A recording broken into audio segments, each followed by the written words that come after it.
hello. Oh no, Matt, it's become me over and over again. Oh gosh. Well done.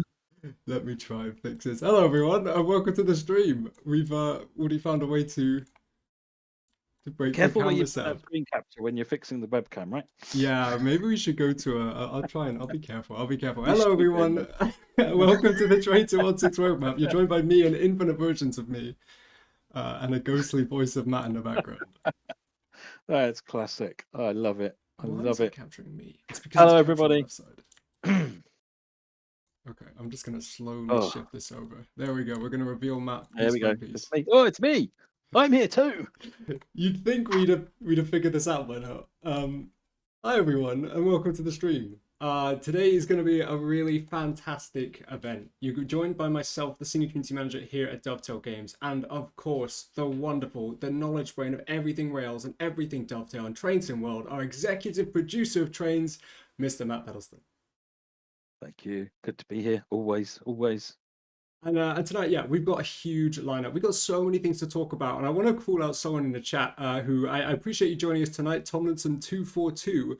Will we get any more announcements? Is there more that you want? We've announced like so much stuff, but appreciate you joining. There is more announcements, Alex. There is more announcements, right? There are more announcements on all of the platforms in the routes. Loads of announcements.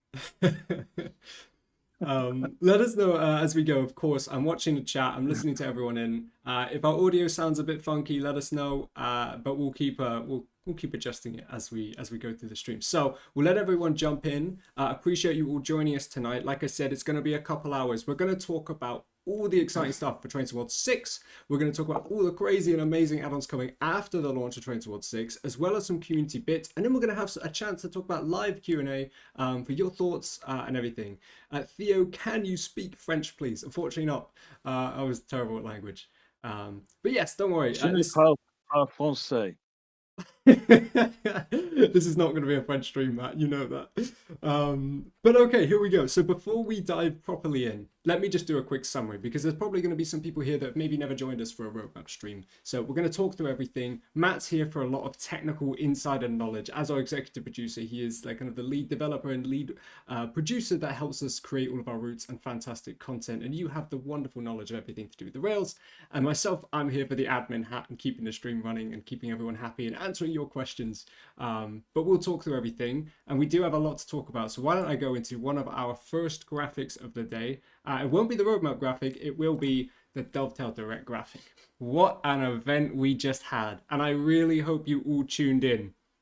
This was just such a fantastic moment, and I wanted to say thank you to everyone here that's watching that happened to tune into our Direct, and I'm assuming it's most of you, because we smashed a massive viewer count for us at Dovetail. We have never had that many people on a Dovetail live stream ever.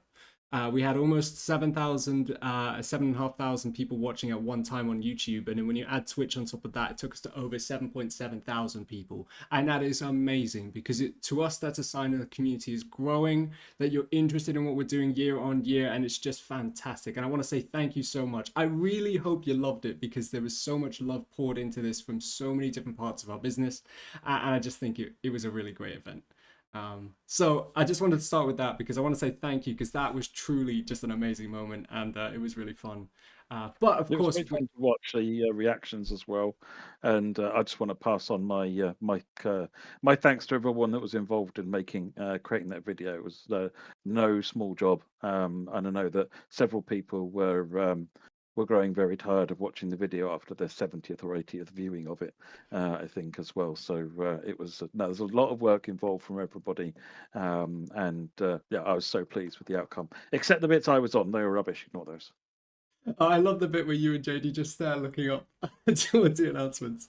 But what we're here for is the roadmap. So why don't I throw the latest edition of the Train Sim World August 2025 roadmap on screen. And here you have everything. And I hope you noticed there's quite a few of those new little pink new stickers next to a lot of things, because there's a lot of cool stuff we've announced.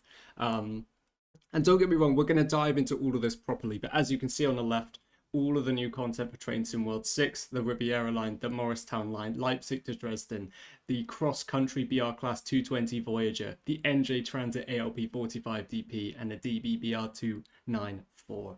Of course, we have so many fantastic add-ons from our partner developers and from our teams as well coming out in the next few months. It's just a really exciting time, and we're gonna dive into all of these. And I already see a Portuguese flag in the chat. That's right, we're going to Portugal for the first time in Train Sim World. We're going to Japan for the first time in Train Sim World history. We're going to Czechia for the first time in Train Sim World history.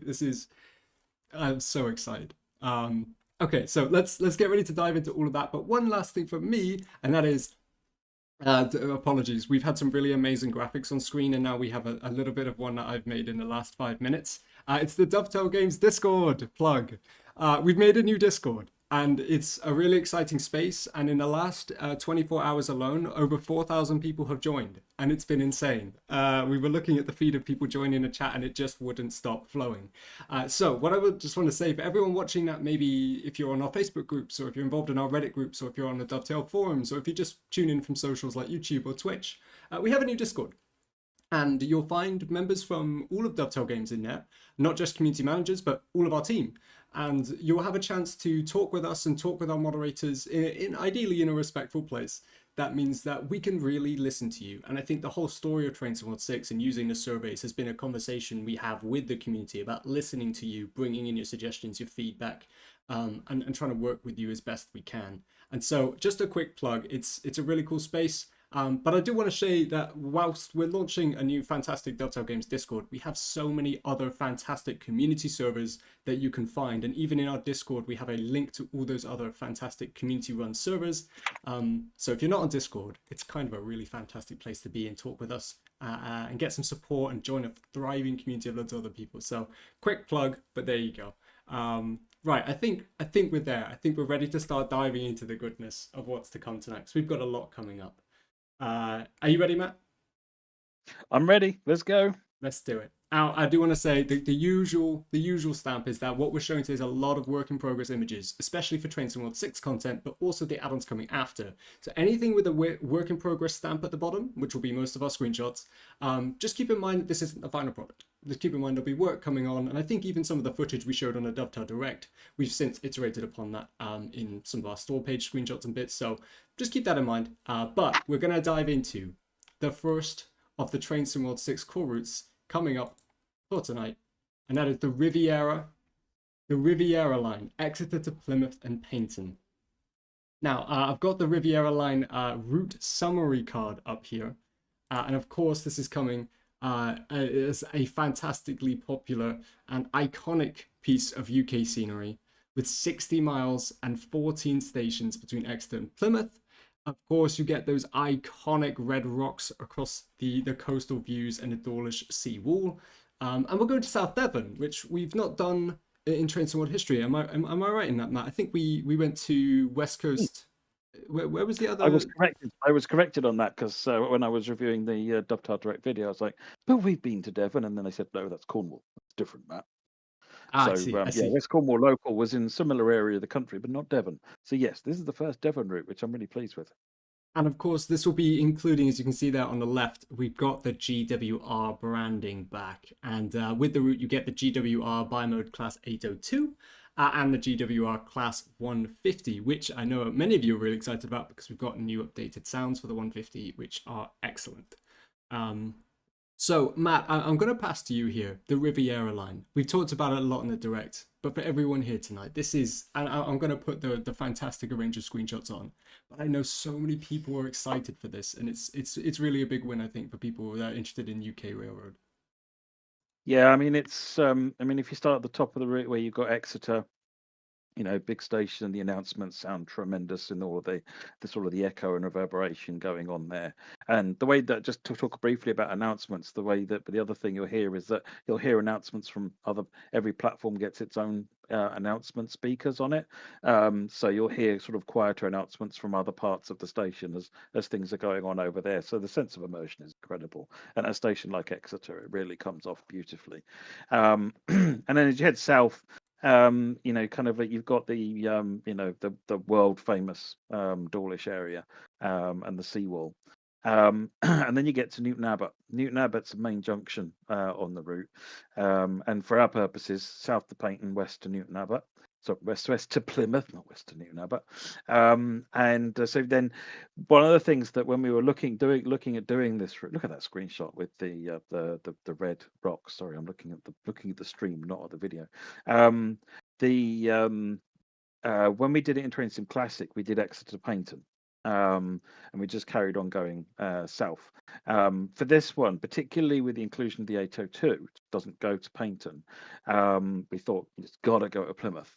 But I also didn't want to lose the Paignton section of it because I really like that section of the line as well.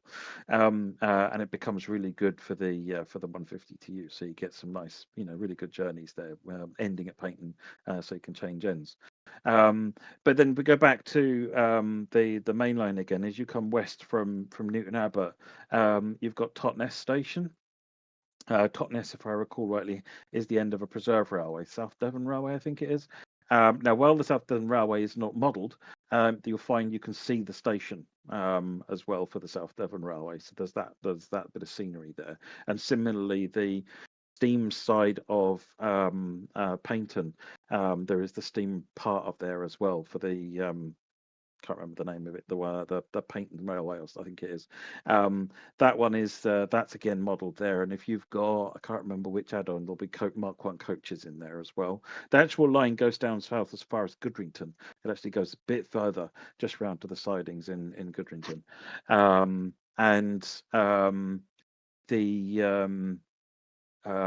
obviously back to the main line, continue heading west, and you get to Plymouth. Now, what's really interesting about this route, I mentioned it on the direct, is it rarely goes for if it's ever straight, it's not very long. It sort of curves all over the place, but it's also up and down. So while sort of Newton Abbot to Plymouth is a fairly steady 60-mile-an-hour run, you're going to have to watch. To keep it at 60 and not overspeed and so forth. You're going to be operating the throttle, keeping an eye on what you're doing, and I find that quite interesting. And you've got two quite different types of experience there between the 150 and the 802. And just back to announcements again. You've got your on-train announcements. When you get hold of it, as I know you all will, my little test for listening to announcements and so forth, been drive from Paignton northbound because you get lots of stops, and you'll hear all the announcements going off on the train frequently, and then you open the window a little bit, let in the platform announcements coming in, you get them mixing together. Just so good. It's such a brilliant experience. And a little side benefit, actually, which I hadn't appreciated, but I'm not sure why until I experienced it myself, is that when you're driving along, because you get the announcement about 650 meters before you arrive at the station, you could drive HUDless because you're going to get this announcement before you need to stop at the next station. So you don't need to worry about your countdown. So you get a little bit of a hint about when you're coming up to something that's going on, which might help you, encourage you to drive HUDless. And in fact, Kind I've of a new started doing challenge, I that. guess, almost. Yeah. Yeah, exactly. So for those that want to, obviously not everybody does. All the other usual features are there, but the on-train announcements do make it a little bit more interesting to drive HUDless. So something else to try and experience. It's really interesting. Sue Bardip is asking difference between the 801 and the 802. So the 801 that was in East Coast Mainline is primarily an EMU. It has a DMU for like limping support with limited speed and so forth. Whereas the 802 is a full diesel and electric unit, so it can run at it's meant to run on the main line at mainline speeds using the diesel engine, whereas the 801 isn't. So new sound, lots of new sounds, I think, and all sorts of things in there. It's had quite a big upgrade on the sound set, which I think was done in cahoots with All Aboard Studios, actually. So there's quite a bit there, I'm really enjoying the 802. The 150 is totally where I'm at though personally.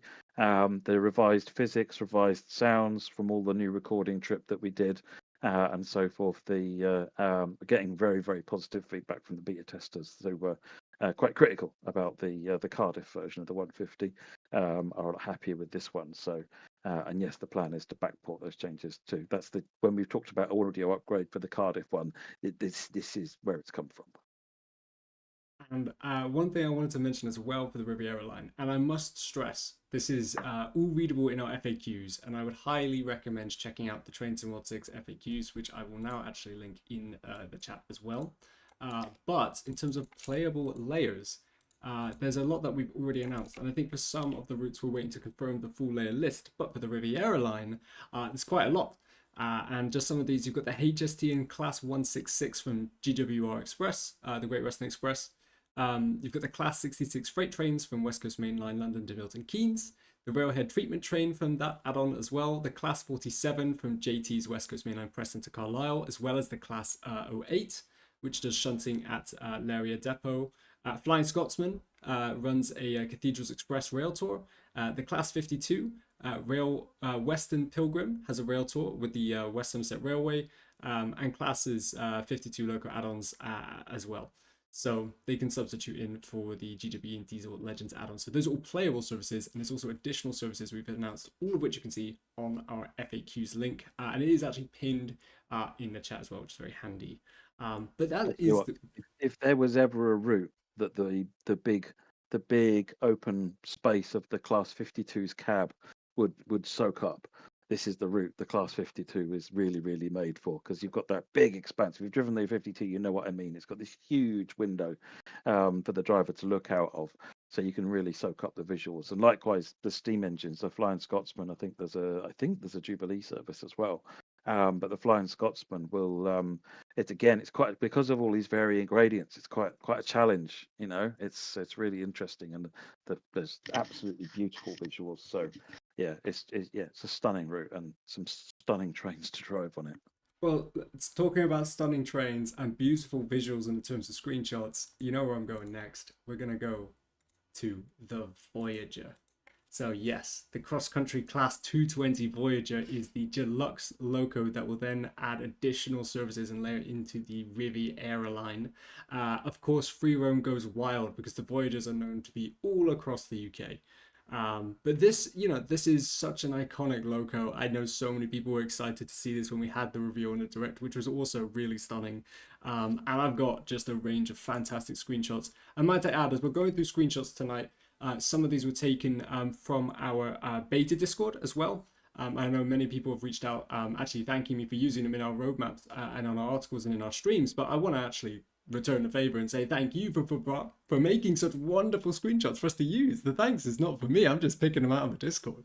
But Matt, I mean, come on, it's the Voyager, right? I mean, some of these screenshots just look beautiful. It was a must do. It was a must do. It's been right at the top of the list for such a long time now.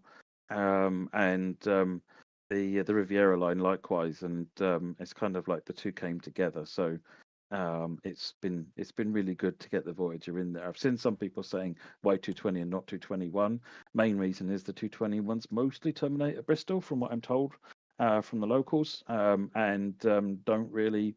You mostly see 220s this side of it. Plus, a 221 is quite different. It's got different bogies, slightly different cab, and that extra coach. So it's certainly not the case of just for the sake of a missing coach. And there's no way I'd want to do 221 without doing it properly. So no, the 220 is the right train for this route, and I'm super happy to see. Obviously, we've got CrossCountry in the game for the first time with Rivet's 170, and everyone kind of got, ooh, I wonder if that's what this means, and we're all sitting there going, it does. So yeah, it's good to get that out, because you know what, people talk about what is it like when people are speculating on things, and honestly it's really unpleasant because I really want to say something and I really can't. So it's really cool that it's out there. I love the fact that the Voyager is in there. It's a really fun train to drive, and it provides a nice contrast to the green trains of the Great Western on that route.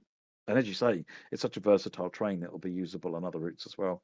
I will caveat that with it's not through timetable updates, so be able to free roam it wherever you want to. Yes, although we'll get to it later, but you can also get the 220 delay into the upcoming Birmingham Crew from All Aboard Studios. but that we'll get to that later in some of our other bits. But of course, I know there's been so much hype for this, and someone in the chat, I think it was Next Stop Island Gardens, you've asked, can we get a look at the interior? Now, I don't have an interior shot in my rotating screenshots here, but what I can tell you is that we have live stream previews coming up in a matter of weeks. Where you can just watch Matt and our team jump into this live. We'll be playing the gameplay, and you can watch that ahead of early access beginning. So you can wait if you want to see that first before you lock in a pre-order. But for those of you that do pre-order ahead of time, you get a 10% discount. But let's run through the screenshots before we talk about bundles. We got too many good images to see.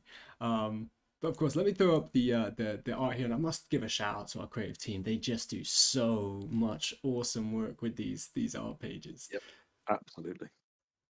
Okay, so we're now going to move on from the Riviera Line and the Voyager to the USA.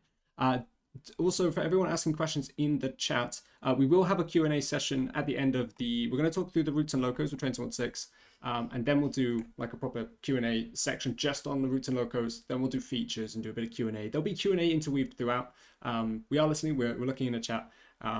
But yes, even Train FC, just a quick one here. Can you buy the 220 in the store after buying standard edition? You will be able to buy it separately, but only from release. You won't be able to pre-order that now, but after the Train 16 releases, you can buy them separately. And you can find that out in the FAQs pinned at the top of chat. So have a look. But let's head to the USA with the Morristown line. New York to Hoboken to Dover. New York and Hoboken, sorry. But yes, this is a 40. That's funny. In the preview stream, in the Dovetail Direct, I said New York to Hoboken. Is that where I'm getting it from? Every time I hear that, I go, "What are you talking about?" But of course, this is, you're going to be able to explore New York and Hoboken in the NJ Transit Morristown line with the Morris and Essex County suburbs all the way to the town of Dover. You've got 40 miles here, you've got 22 stations, and you've got some really interesting traction with the locomotives included, kind of with a modern meets old. You've got the Arrow 3. I learned today that this is also known as the Jersey Arrow. It's the Arrow 3 EMU. But also, and that's in the NJ Transit livery, and also in the NJ Transit is the ALP 46 and the multi-level cars and the control car as well. And this is a really interesting route, Matt. I mean, from the screenshots I've seen, which I'll throw up on the screen just now, this really blends that rural foresty scenery, and then suddenly you've got a skyline of New York, which just looks incredible. Yeah, no, absolutely. It's adding in Hoboken was something we've been wanting to do for a while because it's kind of the last major New York terminal to add in. And honestly, going back to New Jersey Transit and doing some more with the NJT equipment has been a fan. And I know back from Train Sim Classic days when we did the Arrow 3, I used to love driving the Arrow 3 around. So it's kind of like, I want the Arrow 3. And to be honest, everybody wanted the Arrow 3. They all agreed with me. It's not just up to me what we make. So it was, it was really good to get this in finally. The Arrow 3 is such a fun train to drive. James alluded to this in the direct that you've got this slightly weird control system for driving it, and it does have brakes. Which is interesting. So yeah, it's quite different to do. Feels very old and clunky, which is kind of why I like it. But then if you like the modern trains, you've got the ALP 46, you've got the multi levels, and the two of them sort of provide the spread of services on the line. But yeah, on the eastern side of it, you've got the two New York terminals, one of which is obviously the underground Penn Station, and so you have to so you can't really see a lot of New York there, but you will find that, as you might have noticed in some of the screenshots and some of the videos, that we've spent a lot of time on the skyline of New York, which, if I'm being brutally honest with myself and everybody here, we've never done a good enough job on the New York skyline. It's sort of a well-known place. A couple people out there know of it. So the team really wanted to try and really push hard on the New York skyline this time around. So I hope everyone finds that we've done a better job of it this time. I'm really, really pleased. Some of the screenshots are just gorgeous. And Hoboken gives you a really nice view of that area there. I mean, it's all been put on what we call the persistent tile as well, so you can see the skyline for miles away. So that works really well. But talking about the change in the scenery as you go from the sort of the hustle and bustle of the city and how busy it is. You then, as you say, at some point, this route fairly rapidly transitions into being more of a rural route, more foresty, more trees, and the scenery and the tone of the style of the route changes. And it feels a bit more like you're out in the sticks, but you're really not that far away from New York. And again, much like Riviera Line, it's lots of curves in the track. It's lots of vertical changes as well. There is a bit of a, there is a station there called Summit, if I remember rightly. Here it is, number 14. So there is a bit of a general trend of up and then down, but it's kind of, all over the place in terms of it. So again, you need to be watching what you're doing. You need to be really learning how to drive those trains to get the best out of them. Because for those of you that don't remember, the Up 46 has the manually lapped brake system, or the manually lapped style of brake system. So that's quite a fun one to drive as well. So it takes a bit of practice to get used to that. But yeah, no, really, really cool. I love the NJT livery, so bright and colourful. And then you've got the bare aluminium of the old arrow there. So yeah, superb. Really, really glad to see this one out there, and really happy with the way the team have brought iconic locations to life, like Hoboken. Hey, Matt, honest question. What are the only like proper pink colors I've seen on locos tend to be the US ones. I mean, obviously MBTA commuter, but even that pink NJ transit stripe on the side of the Arrow 3 there, it's a really lovely color. I tend to only see it in the US locos though. It is. There's lots of really nice colours. Almost none of them call it pink though, because nobody wants to own up to it being pink. I think Yeah. MBTA call it purple, and I can't remember what one call theirs, but it's not pink. No, there are actually, if you do a Google for pink trains, you'll find there's actually some really beautiful. Even like Australia have some massive American style. I think it's a General Electric. I can't remember what class it is. Looks like an ES 44 style loco, and this thing is full pipe pink. It looks gorgeous. So hey, if you don't like the pink, it's not going to be your thing. But I find it an unusual thing to see on trains, and it makes them stand out. It does. So I mean, especially against like the green scenery from the forest and stuff, but it's fantastic. I just want to answer a couple of questions. I know MBTA video clips, you mentioned about the Arrow 3s. Keep in mind these are work in progress screenshots, so not fully reflective, but we'll have preview streams to kind of show a more reflective final product when we get through the coming weeks. There will be 5-day early access for deluxe and special pre-orders, so you can tune in from September 25th, but we'll talk about that after we've looked at some of the good screenshots. And Captain Vladimir, I think, was it you? Layers, yes, that's where I was going next. So far, we've only confirmed on our FAQs, of course, the ALP 45DP. We're getting a little bit ahead of ourselves there. We'll go to that in just a moment. But there will be AI Amtrak services that layer in as well. AI only. But they will be there. So if you have the kind of relevant content to tie into it, you will be able to see Amtrak services on the route too. But we're looking at the chat. If you've got any questions, it's good to see more people coming in as well. I saw Train Sim Society in here, and I've seen loads of people asking some great questions. So stick with us. And if you want to catch up, don't worry that the stream will be timestamped at the end too. But let's talk about the elephant in the room here. It's the ALP 45. The NJ Transit ALP 45, and there's a DP on the end, Matt, and we address this in a direct, but DP doesn't mean direct power. It means dual power, diesel and electric. And yeah, this is yeah. Go on, you go. This is just gonna give you so many more services for the Morristown line. You've got free roam possibilities here for NEC New York to Trenton. And I just think it's got a really unique shape. The front of the train, again, I've got a little bit of a bias, I think, towards some of the US locomotives that come in. But again, the screenshots here it's just fantastic. It's like an Alp 46 with a big top. I wouldn't want to talk about things that are big foreheads without, casting aspersions on myself. But it's kind of, it's got a very different feel. It's like there's a load more added to the top, which probably isn't far from the truth. No, the Alp 45 is fantastic. And one of the things that I really enjoy is the change procedure, switching over between overhead power and diesel power, which obviously is all modelled. because you need it on this route. Which, if I don't come to, remind me, Alex. I think it's important to highlight. But yeah, when you want to change to diesel mode, if you're in electric mode, you press and hold the fault reset button for a few seconds.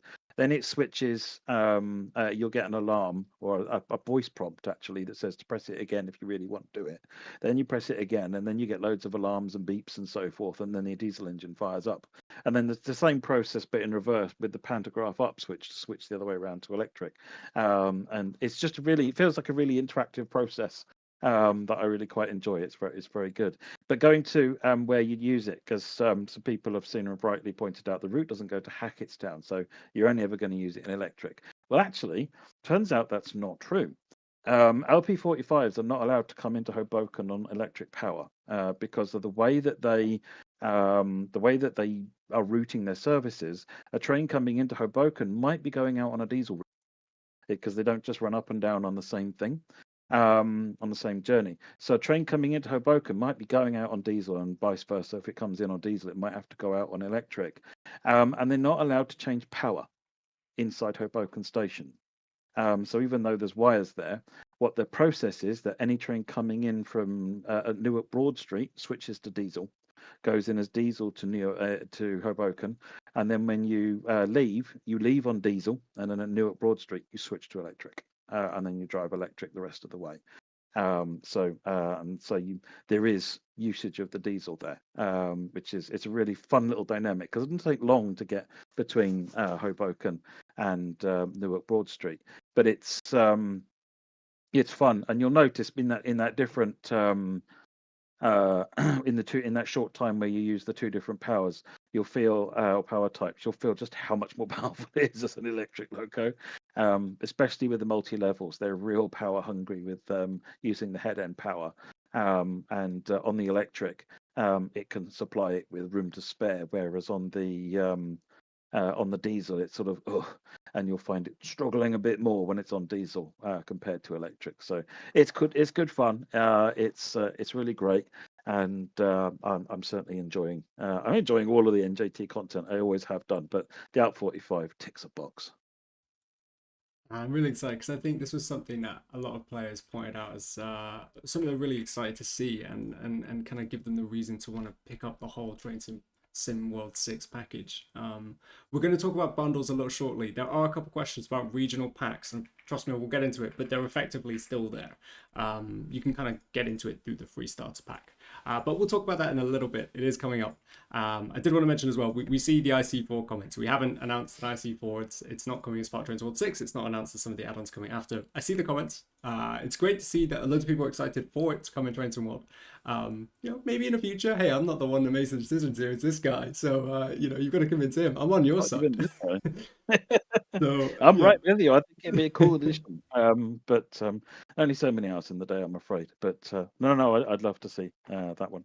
But let's talk about what is coming with the Leipzig to Dresden route. Now, I've got the wonderful full graphic here, and this is immense. And I mean, I was saying to Matt, this has got to be surely up there with some of the longest routes. And I mean, this is 160 kilometers of track.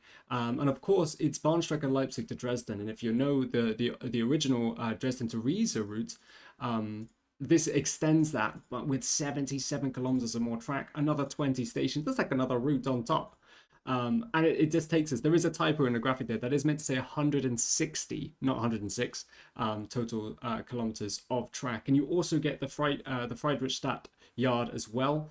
It's just a huge variety of traffic. You've got IC, ICE, regional and freight traffic, and you get a load of German locos included, like the DBBR 411, the ICT, DBR 442 Talent 2, the DBBR 146 and Dostos, and the DBBR 185 with freight. And again, this is just a massive line. And I think one of the things we really wanted to highlight in the Direct is that this is one of the oldest railways in Germany, one of the oldest long distance railways, of course, but it is that tale of two halves. You've got a high speed stretch on the way to Leipzig, but you've also got the kind of more regional stopping, more closer together stations as you're towards Dresden. So Matt, what are your thoughts?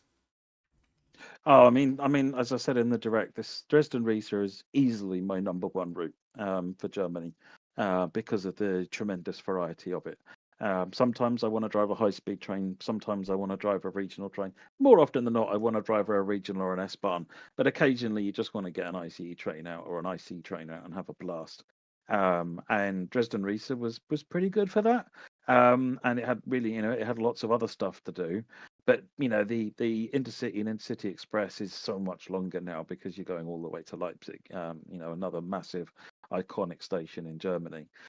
You've obviously still got the Meissen branch for another type of journey, but also the branch line via Friedrichstadt near Dresden was a really cool thing to add because you've got freight services that start and end down there, and they'll take the line which goes over the main line, or you'll take S-Bahn services. Which will come out of Dresden, go immediately left and down the line via Dresden via Friedrichstadt, and then follow that path until they get to Coswig and then make their way up. So it gives a more complete run for services that will have only have been partial in Dresden Riesa, because all the paths are there now to deliver all the runs in the correct pathing that they would have been done, which is really, really good. So it's for me, and I'm hoping everybody else, given that I know this was popular and Dresden expanding it to Leipzig came up so often in chats and forum threads and so forth, that it was kind of like when we looked at what we wanted to do for Germany, and providing a good stretch of variety, because again that's one of the things that we get from all of our players is that they want that variety. It was like, well, we have the opportunity here to we could do another route and have another route sort of like the usual sort of 50 kilometers, or by expanding this route we get a big route. 160 kilometers I think makes it the second biggest, because the biggest is Kassel-Würzburg, which is 186. So it's it's a big old route. It's a really fun drive. As you say, you've got that slightly different experience. Now the ICE trains take the diverting line over the high speed diversion before they rejoin the main line through Riesa, and then they accelerate back out again onto the. So again, it's really interesting. There's stretches of LZB traffic in there which are not on the eastern section of the route. And I like it actually when routes, because like Frankfurt S-Bahn I think had this as well, whereby Frankfurt Fulda, sorry, whereby the LZB appears and then goes off again. It's not just an entire route of LZB, but then it means that you get to go through that process of switching back to PZB or enabling LZB and so forth. So it's a bit of the route, and then you can go back to PZB again. So because LZB is fun, but I like to drive the train rather than leaving it purely up to LZB to do it. So it's but I like the little bits of it, that process. My biggest thing I like to do with trains is drive them. I want to interact with them, press buttons on them. I want to interact with those trains, and so you get that in spades. It really is. This is a really, really fun route. It's I can see this being my number one route in Germany for a long time to come, to be honest, much as Dresden Riesa has been. And it is one of the first one we're going to show with our preview streams. It won't be next week, but it'll be the week after next on the 10th of September. So you can look forward to seeing us jumping right into this really, really soon. Just a quick question from chat as well, because again, obviously we have the original Riesa to Dresden, and now we've got Leipzig to Dresden. They will be separate add-ons, but if you own Leipzig to Dresden, we will give you Riesa to Dresden because of layers and entitlements and things. So they will be separate, but essentially, if you have Leipzig, it's two in the same. Yeah, we had a lot of conversations about what to do about this, and because you've got there's lots of content out there that uses the Dresden Riesa layers, the stock in layers on other routes, and for new players, there's no way someone who owns Dresden Leipzig is going to want to buy Dresden Riesa, which is exactly a subset of Dresden Leipzig. So in the conclusion, we just decided the easiest way to make everything compatible and keep everything is just to put Dresden Riesa in the box, essentially. So while you might not play the route because it's all part of Dresden Leipzig, all that stock is there, and there's a couple of bits of stock in there that aren't part of Dresden Leipzig as well. It adds to that available stock, and also means it retains full compatibility with other routes that have got the that depend on that stock as well. So it felt like a good answer to that challenge without creating a new problem. Yeah, and it's a good decision. And I think there was a mention in chat of like, will anyone that owned the original route get a discount for Leipzig-Dresden? There won't be any specific discounts, but you can get 10% discounts on loyalty by just pre-ordering just generally. Like we said, you get Reisa-Dresden as well, which should then be compatible with 21 compatible content anyway. And I've got a question about the preview streams coming up. So obviously the Leipzig-Dresden will be the first of our 3 previews, and we'll bundle in the Deluxe Locos into those previews. So it's technically Leipzig-Dresden and the DBBR 294, which we'll talk about in just a moment. But I'll share the live stream graphic once we've kind of gone through everything. But let's finish up talking about the core routes and core locos coming in Train Sim World 6 with, of course, the legendary V90 diesel locomotive. That's what I've been sold this on, Matt. I don't know much about the DBBR 294 other than it looks like a unit. It looks powerful, and this is going to add extra shunting services to Leipzig-Dresden, of course. And obviously this is a familiar sight across that line. It's a heavy shunting locomotive, and this isn't just something you're going to be using in the yards. You're going to be able to take this out onto the main line. Yeah, I mean, in much like the 363, the BR363 has like there's a big lever inside where you can switch between, I can't remember what the modes are, but like short mode and long mode, essentially short distance, long distance. You want the short mode when you're in the yards, the long mode when you're in the. It's almost like a kind of a gear and a throttle range and so forth. So it's yeah, it's a fun train to drive. There's some really interesting characteristics on this one. It auto shuts the engine, or it does something to the engine like within about 10 seconds of stopping, which means you then have to re-unlock the engine again using there's a button on the controls. So we've got a whole bunch of extra stuff in there that will help you get the train moving every time it stops if you've got driver assist enabled. Once you get the hang of it, it's easy, but it's just it's different to what you're used to. And honestly, the 294 is kind of the de facto shunter before you get into some of the newer ones that are out on the German railways these days. The 294 was kind of the de facto German shunter. I saw someone talking about, don't we already have something like this? And the closest thing to what we've got to it would be the BR204, which is the V100, if I remember rightly. But I've still seen a lot of people asking for the classic 294. Yeah, this was an opportunity we had to actually to finally get the 294 in. So now have a decent spread from the between the 363, the 204 that Rivet Games made, and the 294 of good shunting locos for doing some really interesting stuff with. And as you say, it'll put it in long mode and take it out on the main line. It's not as powerful as a full diesel loco or electric loco for freight, so you're not going to be hauling full length freight trains with it. But it's not stuck in the yard either, which is one of the things I like about it. And that completes our lineup for the core routes and core Deluxe Locos coming with Train Sim World 6. And I have a wonderful graphic here, which I believe is in this folder, where you can see everything coming. And I know there's been a few questions about additions and how to pick it up. And I want to start this by basically saying the most important thing here that I think has been incredibly successful from Train Sim World 5 and something that we are extremely proud of bringing back for 6 weeks after the launch of Train Sim World 6. And that is the free starter pack. And that is the fact that you can jump into Train Sim World 6. You won't get any of the core locos and core things without purchasing one of the bundles, which we'll talk about in a moment. But you can jump into Train Sim World 6, and either if you're an existing player just getting into the new features, or you're bringing across your compatible content, or if you're brand new to the series and you want to give Train Sim World a go and you want to try some of the locos we have in the training center, this is your chance to get in completely for free. You'll be able to download on any of our sports platforms. And it's just a really great offer. And like we say, it's limited for 6 weeks after launch, but limited to add into your collection or on your game store platforms. Of course, the moment you've added it to your library or added it to your account, it's there for yours to keep forever. So definitely make sure you grab it. It's a free game. Click one button and it's yours. But of course, we do have all of the bundles. Now, before we get into standard, I'll talk about regional. We don't have specific regional bundles this year. And the reason for that is really simple. It's just because we don't need them.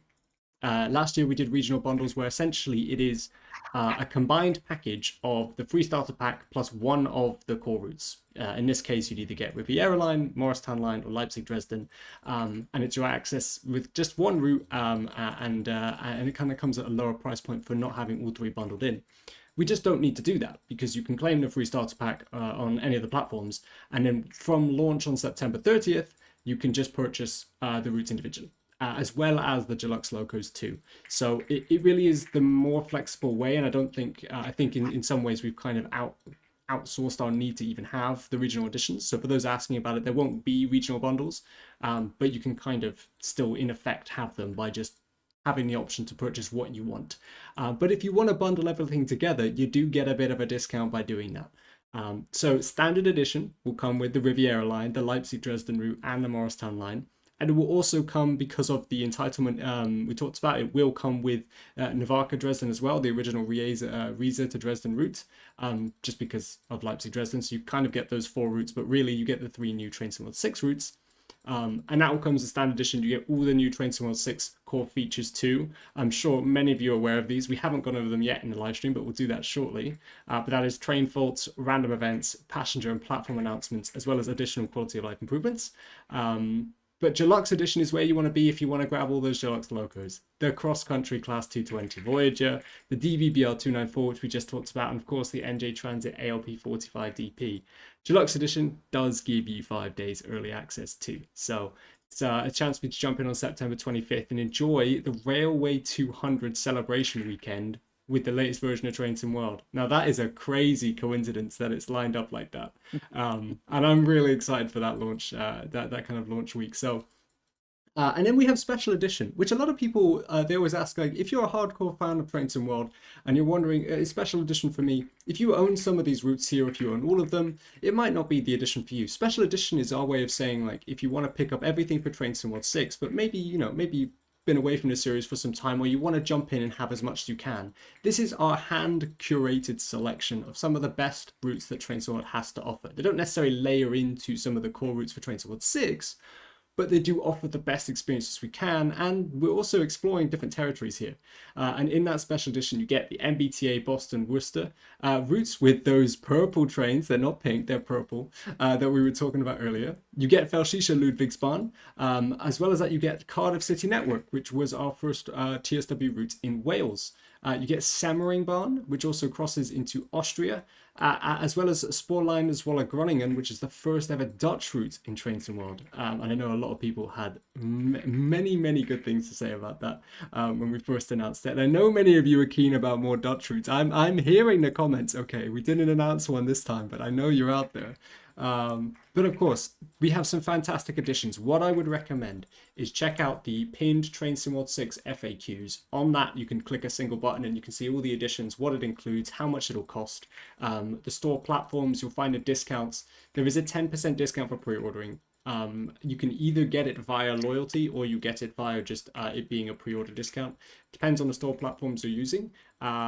But if you want to pick it up, then great. If you want to hold off until you see us live stream the content, that's fine too. We'll be live streaming the content over the next couple of weeks. Do I have my live stream graphics somewhere? It is, now we're spoiling something now, I shouldn't have shown you that. Here's the live stream schedule. So of course today's August 28th, we're live streaming the roadmap. But from September 10th every week, we're going to be doing some really exciting previews. And again, we're starting with Bahnstrecke Leipzig-Dresden with the 294, and then we'll do the US content, then the UK content, and then we're just going to get into a lot of live streaming. And I'm sure, Matt, you're probably going to throw down a good few hours streaming when the early access goes live. Oh yeah. But yeah, there's a lot of exciting things coming with Train Sim World 6. And we haven't even talked about some of the core features yet. So why don't we do that? Why don't we talk about what Expect the Unexpected really meant? So here's our list. These are some of the definitive core features. There's a few kind of caveats I want to talk about when we get to the quality of life improvements, but some of the best things that are coming. And I don't have loads of screenshots for this, so it'll be a bit more talking. But one of the first ones is random events. And I want to stress that this was because when we did our winter survey back in 2024, we asked you all the question, if you could bring any feature you wanted to Train Sim World, what would it be? And we presented you a list, I think, of some of our top 6 options.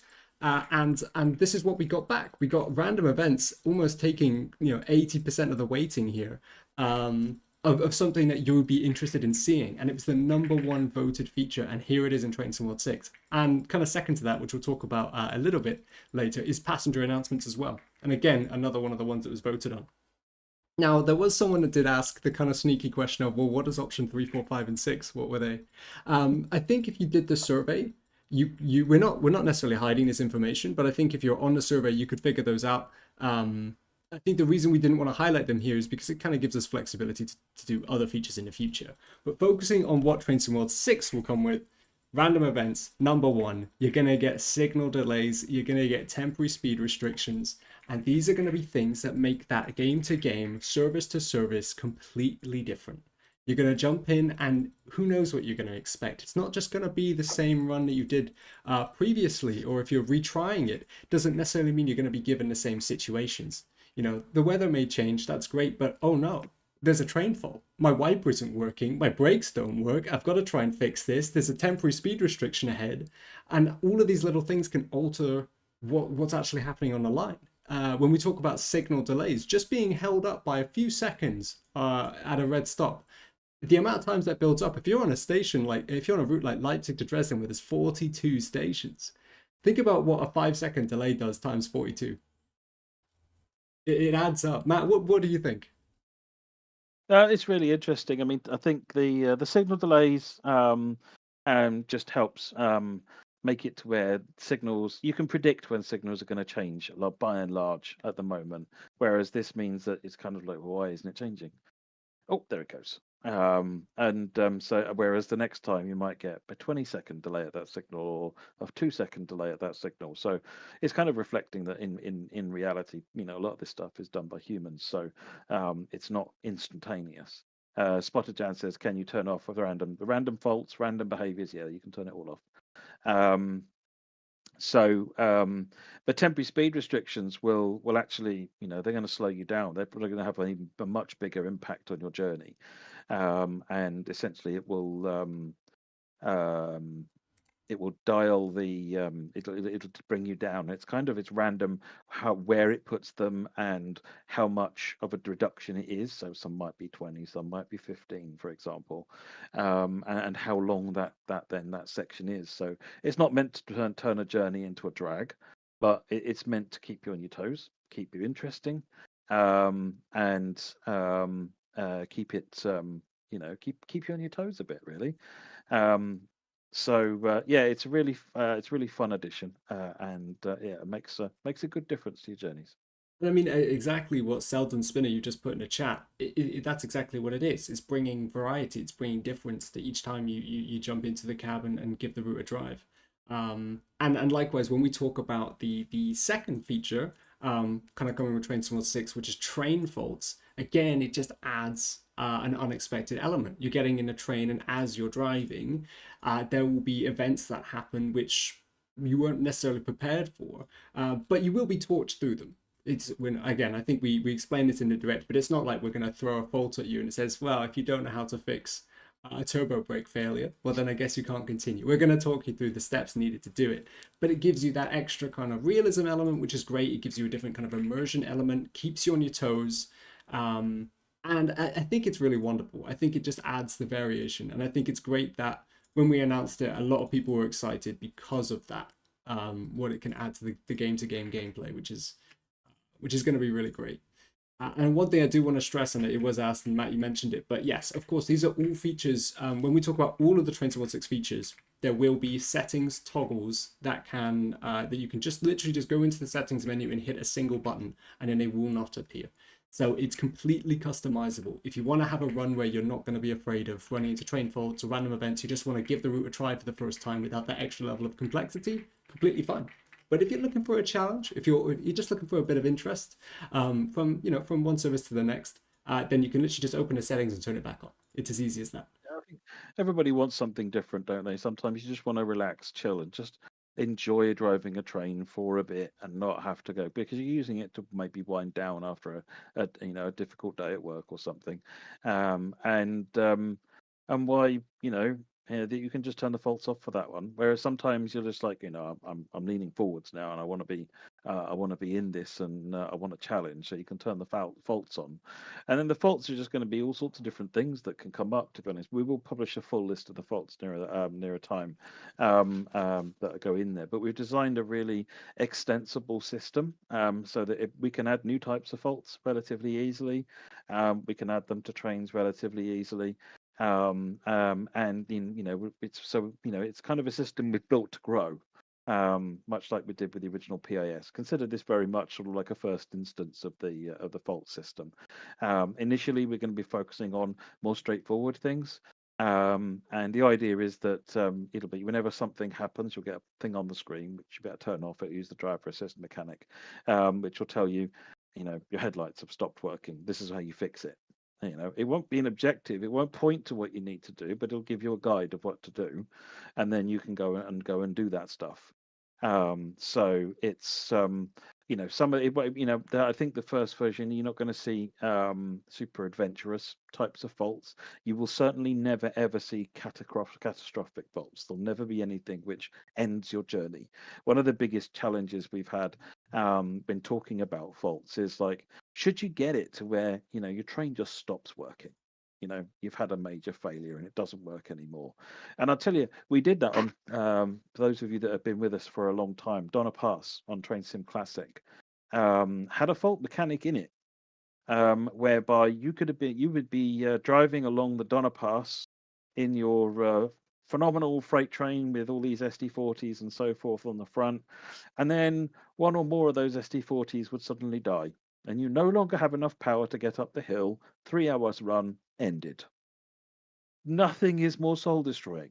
It's just, and if that's what you're looking for in a game, and you're like, you know what? Well, I have to just press abort here. It's absolutely fine. That's great. But most people don't want that. Most people want a problem they can solve and then move on and get to the end and say, I did that. So you won't find terminal faults. If there's lots of demand for terminal faults, maybe we can think about it in the future, but I seriously doubt it. I think most people, like I said, what they want is a challenge to respond to, which they can then use to then carry on to what's going on. The faults are going to be things which relate to the train.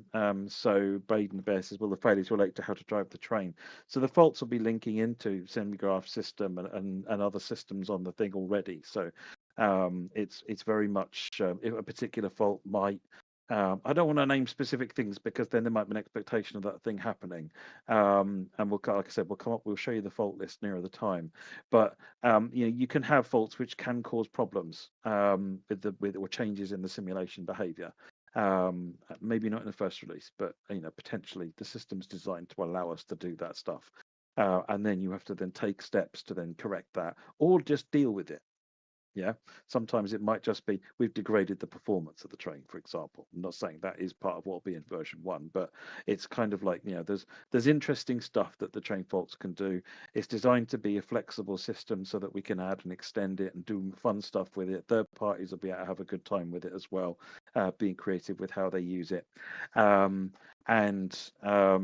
it'll be good to see how people get on with it. But just to reiterate, you can just turn it off as well if it's not your cup of tea.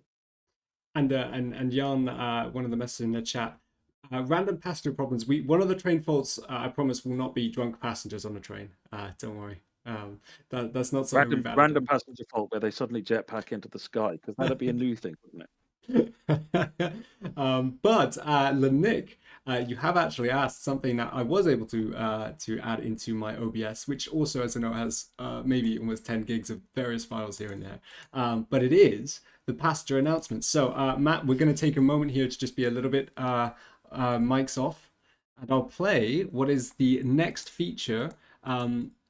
Oh, this is not, sorry, apologies, I may be confusing you. This is not the platform and train announcements. This is the ambient passenger audio. So I do have a clip of that. We'll play this first because this isn't something we highlighted in the direct, but we did put it on our article.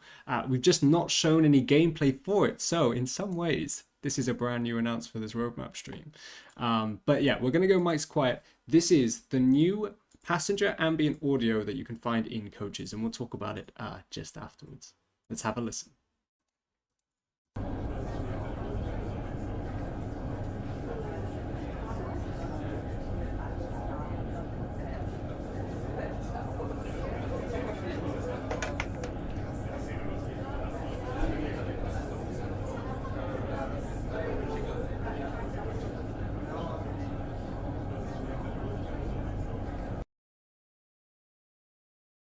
Okay, we're back.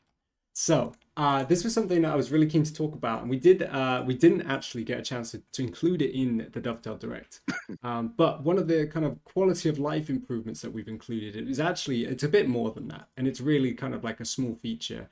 And this is happening when you get passengers building up in the coaches on trains, and this is kind of a per train feature that we have to set up.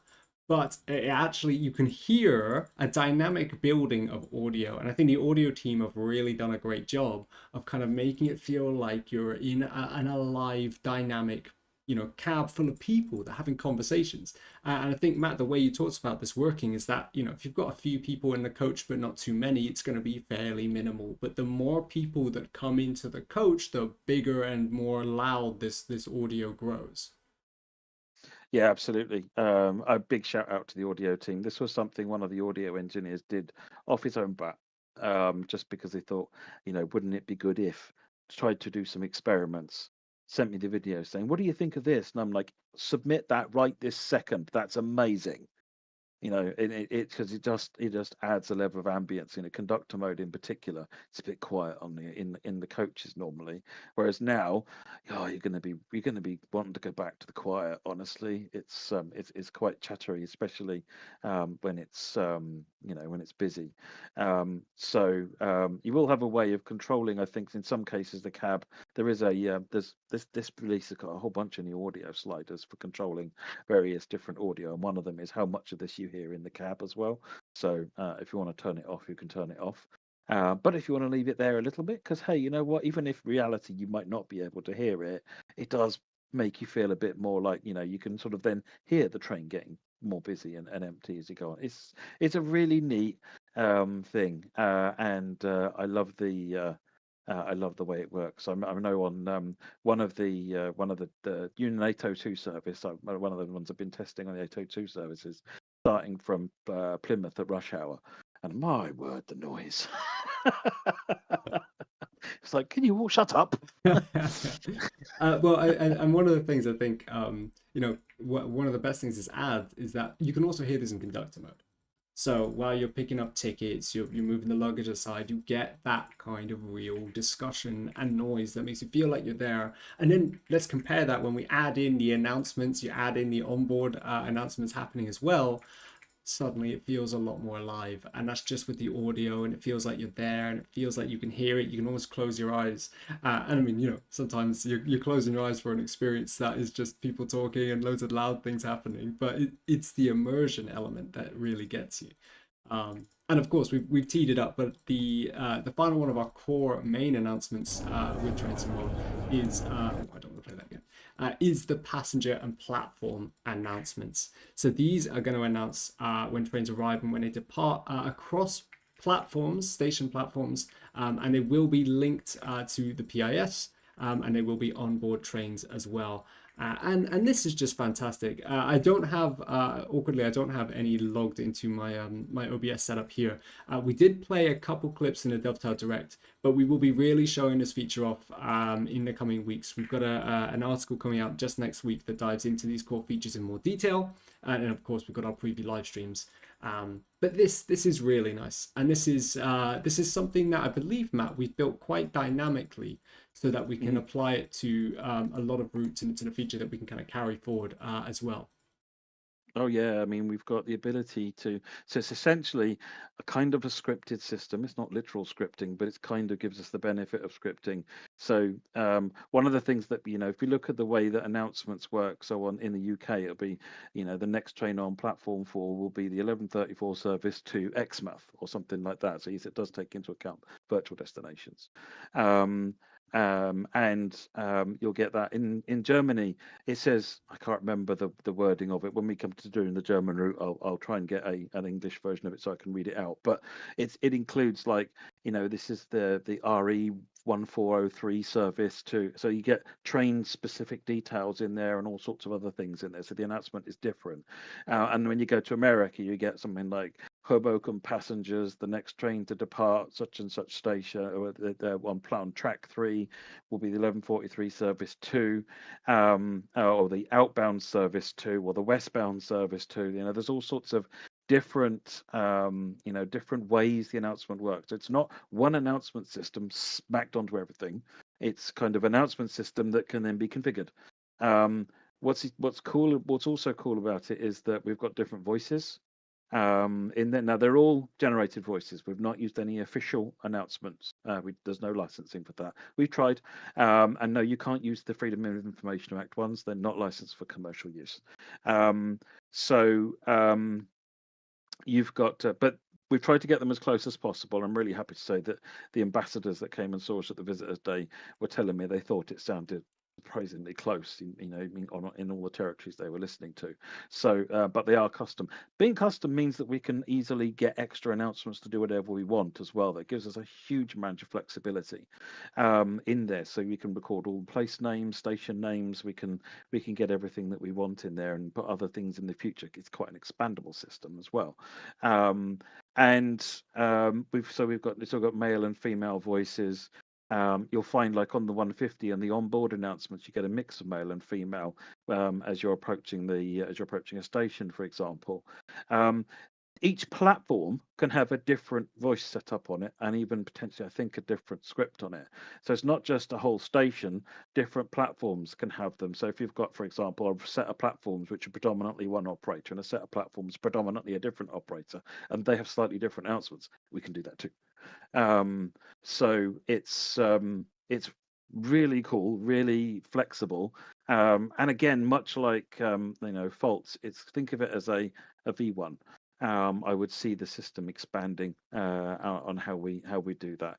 King Ration says, will the announcements run every route? No, we've got to add it to routes. It requires all the speakers need to be set up, the configuration needs to be set up, all the extra AI to support the voices need to be set up for all the destinations, any unique messaging and so forth. Operator names all need to be in there as well. So there's a fair bit of custom work got to be set up, which I think is the right way of doing it, because rather have that than a completely generic system, which is what you'd end up with otherwise, which would be more likely to be just transparently workable. This way, it sounds so immersive, so realistic, but it does mean that it needs to be then authored onto each of the routes that's going on. So the platform train announcements are going into TSW6 and content beyond TSW6.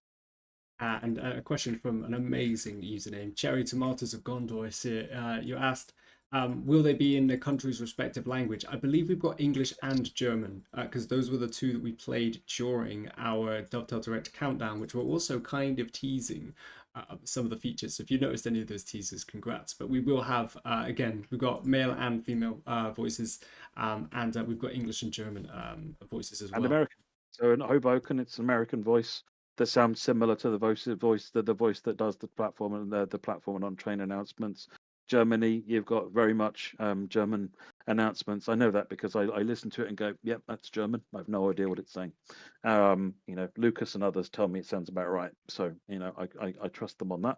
And then I listen to the UK ones, and you've got very, very English announcements on the UK ones. So again, we've got a lot of flexibility with what voices we can put in, how we can do that. But no, expect appropriate voices in there. This is quite an advanced system. And actually, just on that as well, it's been developed in a way where our third parties can also make use of the system. It's dynamically built so that if third parties want to try and source new ways of implementing their own announcements, they have the option to do that. So it's a very flexible way of doing it. And again, props to the audio team, because I know they've done a lot of work, even just in the way that the announcements come through. You'd think just, the next train to arrive at platform 4 is the so-and-so. Just the way that's formatted, you can't just translate that to German and stick it on a German route and assume it's going to work. Just the nuances of the way things are said and the language and the kind of formatting used in just the announcements themselves is very different from England, from the English routes to the German routes to the US routes. So a lot of work's gone in, we're happy to hear your feedback when we can get into the previews and when you can get your hands on it. But it's really fantastic work that the audio team have been doing. Yeah, as you say, it's good. We've already got some third parties that are starting to have a look at it and see what they can do with it. It should be really interesting to see how it expands and how people use the system. It adds so much to the route, though. It really does. It's so good. Yeah, and one thing I would say is definitely have a look at our FAQs, but just for the 5 features we talked about, and I'll talk them through now. We've got passenger announcements, platform announcements, passenger ambience, random events, and train faults. Most of these are not back compatible to older routes, so it's for new Train Sim World 6 content and onwards, but random events will be. But there is a caveat to that in the sense that we will apply random events where it makes sense. So it's kind of there are certain contexts where random events wouldn't make the most sense, whether it's the era of the route or the context of the route itself. But that you can expect across your back catalogue of compatible content. And just to reconfirm, all of these have settings in the menu where you can toggle them on and off and kind of control and customize the experience that you want to have in the menu. So Actually, that's a good shout. What I mentioned earlier on about the extra audio sliders. One of the things that that we've added is that in some locos you can't hear the announcements. In some cabs, sorry, you can't hear the passenger announcements. You know, because they're behind a wall or in the coach behind the train completely. So one of the things we've done is we've actually added an extra speaker in the cab, so that you can hear the announcements in the cab. And you can turn that off and control its volume if you don't like it. So if you want fully authentic, you can just turn it off. But if you want to hear the announcements or just to adjust the volume in the cab, you can do that as well. So it's kind of your flexibility as to how you want to consume it. exactly. So with routes and locos all done, features all finished up, we now enter a very interesting part of the roadmap where we get to talk a little bit more about the future. And someone asks, where's the roadmap graphic? Here it is. We're going to throw it back on screen now. So we have kind of covered so far tonight basically everything on the left. All of the core routes, the fact that we've got the free starter pack and all of the fantastic bundles where you can get those core add-ons, you can get those core features, as well as the various improvements and new features coming with Train Sim World 6, random events, train faults, announcements, passenger improvements with the new ambient audio, and other quality of life improvements. Some of those include the ST40 now coming as part of the training center. So if you wanted to pick up the free starter pack, you also get the ST40, which you then can kind of layer in via free roam. But don't tell anyone you know about that tech.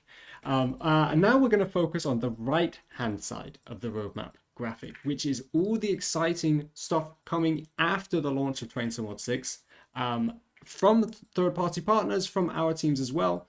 And it's a really exciting section that I think is really good. And one of them, the 8 that we announced in the Dovetail Direct with Take a Ticket, we've got a lot of information. Brand new screenshots were shared today, and I know people were going quite crazy over the amount of screenshots we shared. Some of them for the Tadami line were just fantastic. For Birmingham, Crewe were just amazing. Let's start diving through some of these because we've got a lot of them to get through. We'll talk about the 8 taker tickets, and then we'll talk about the general add-ons that we announced on the roadmap, and then we'll continue on to some of the community updates too. The first is Birmingham Crewe, and this is coming from the All Aboards studio team. Now, West Coast Mainline Birmingham Crewe is fast-paced, electrified corridor packed with energy, packed with contrast and realism.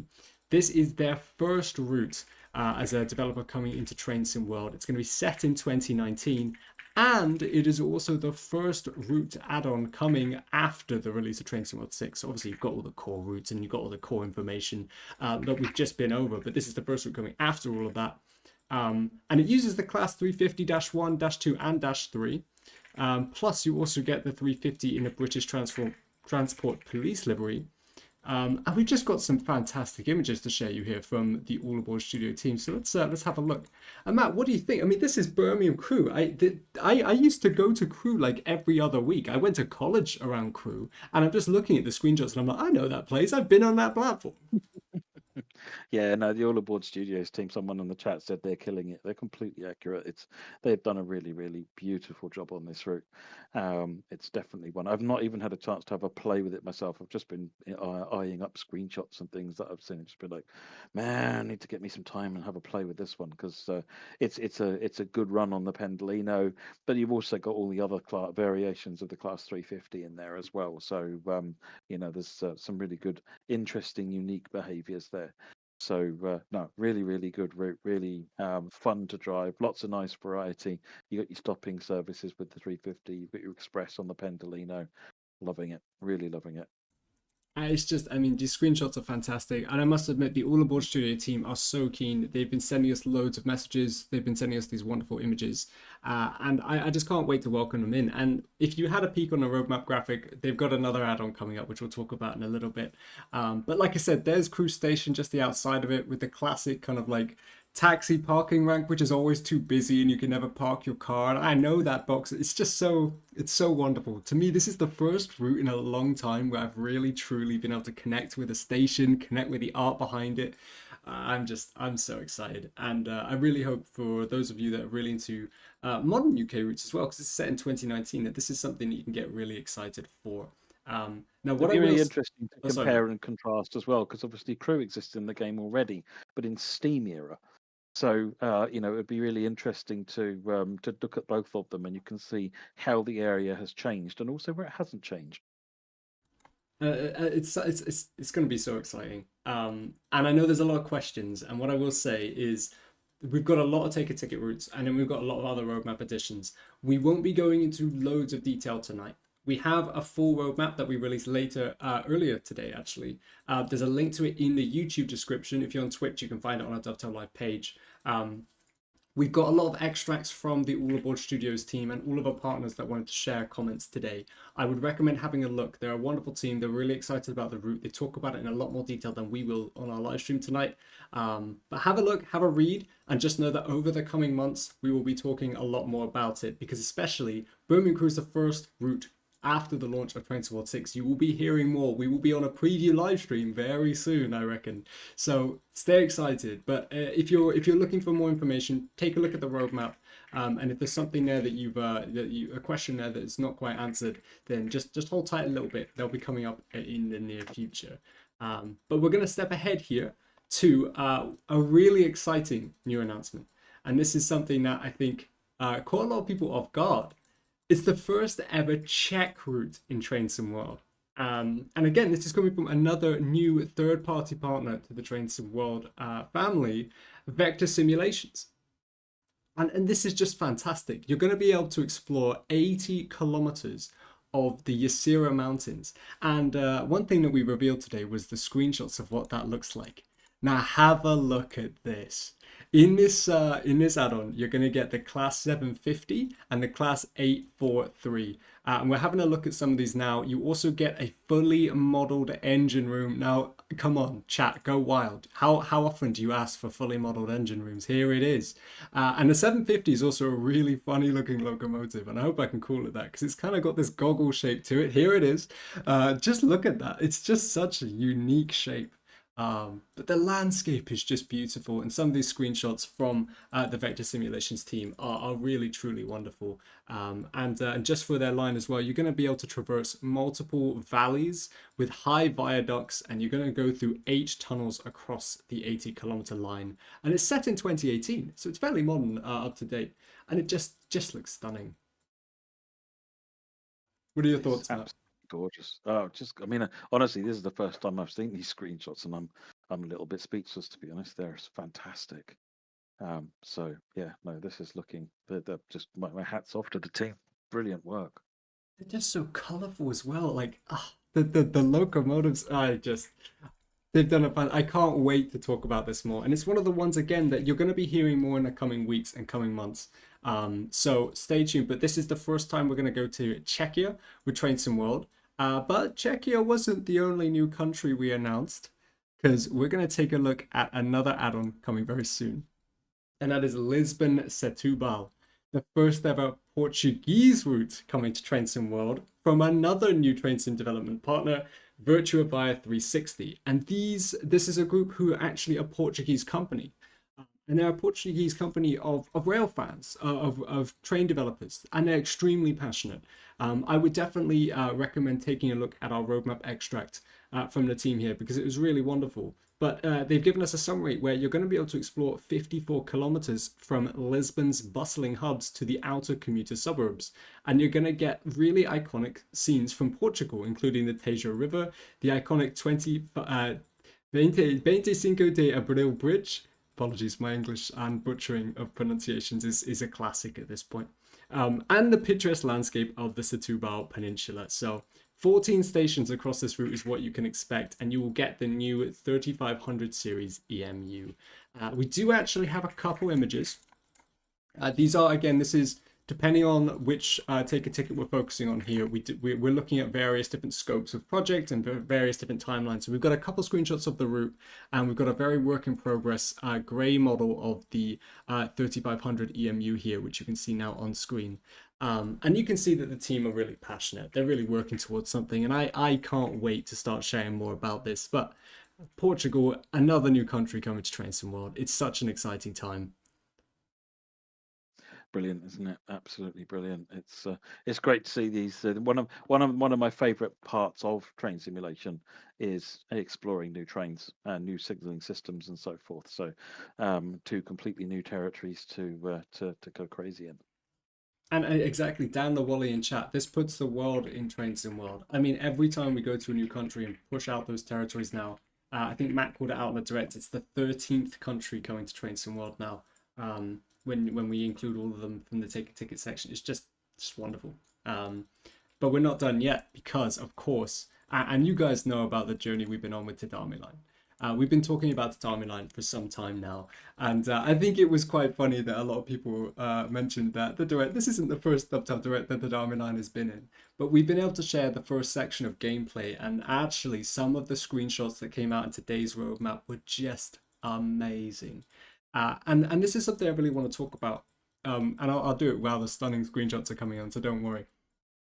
But development takes a various amount of time.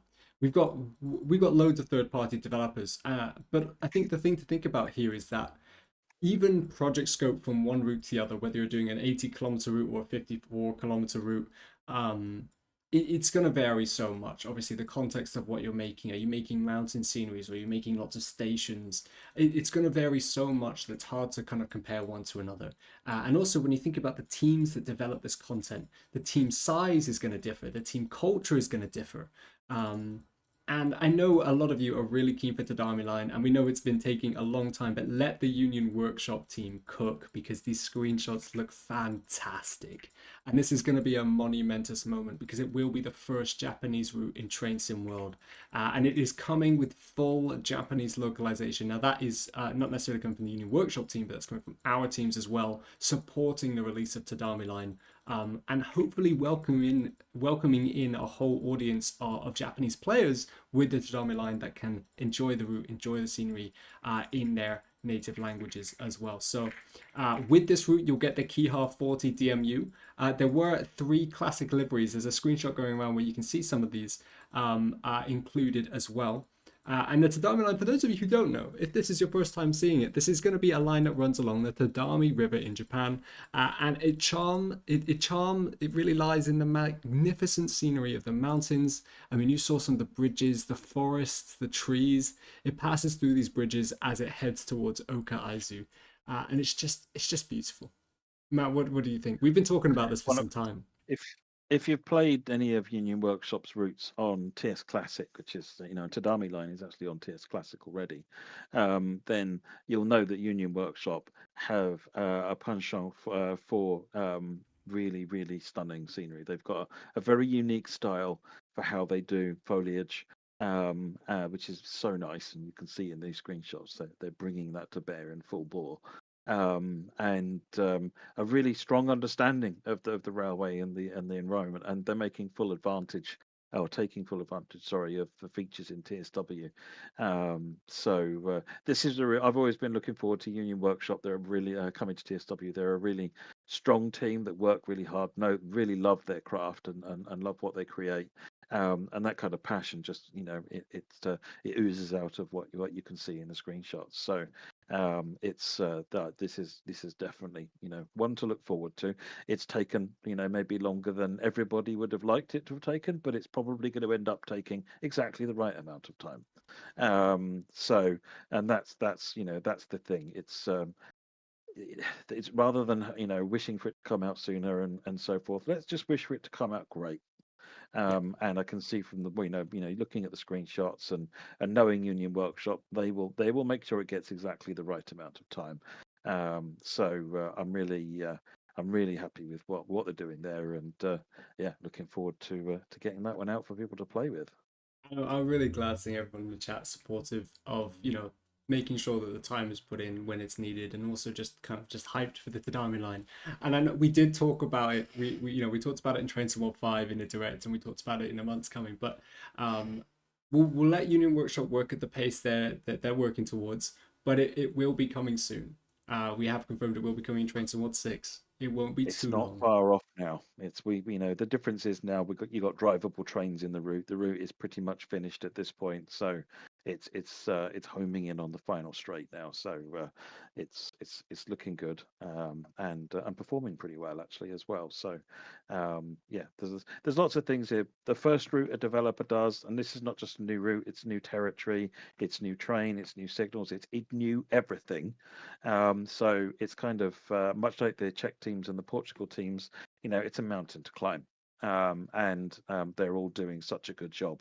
They're getting full support from our team as much as possible, but at the end of the day, so it's up to these teams to master that craft and understand what they're doing, and they are doing such a good job.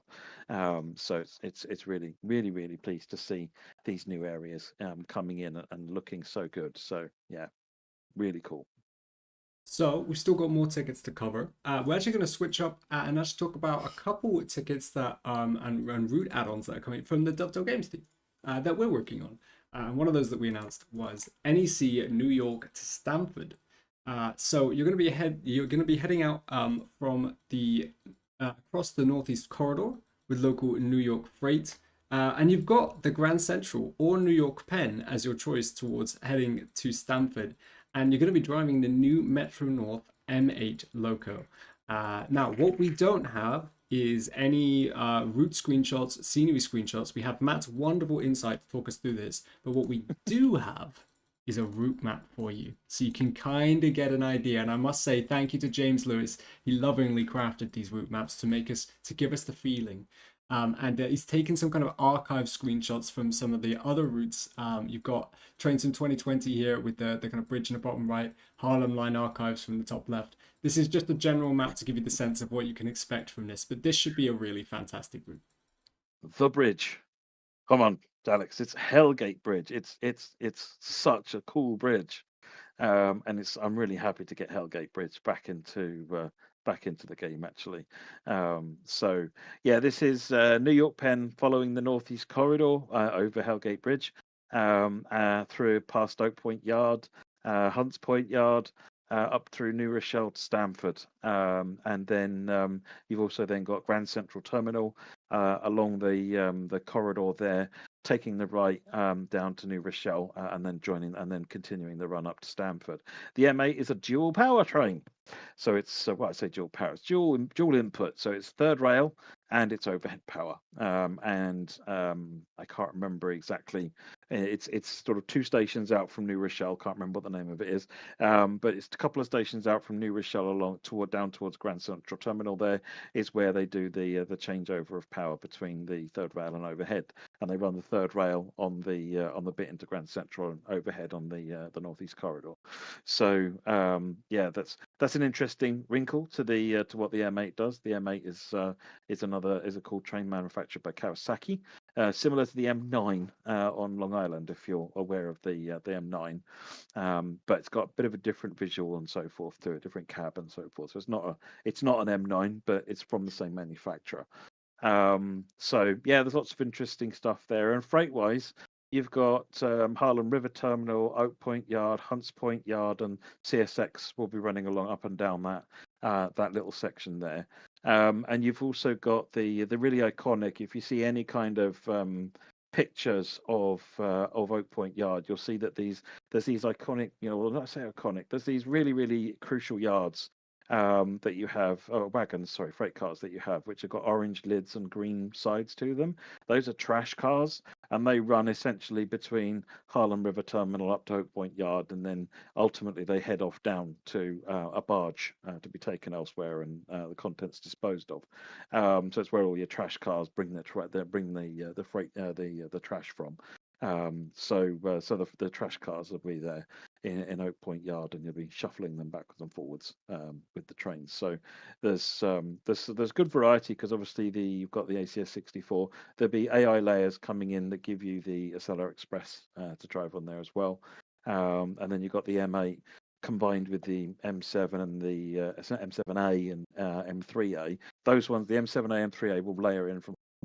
So that'll mean that it's just going to be a super busy route wherever you are, with a real changing, particularly if you're on the Grand Central line. You're going to have this heavy EMU traffic, and then you'll turn right departing from the Harlem line, and then join the Northeast Corridor, where suddenly you've got the Amtrak trains whizzing up and down.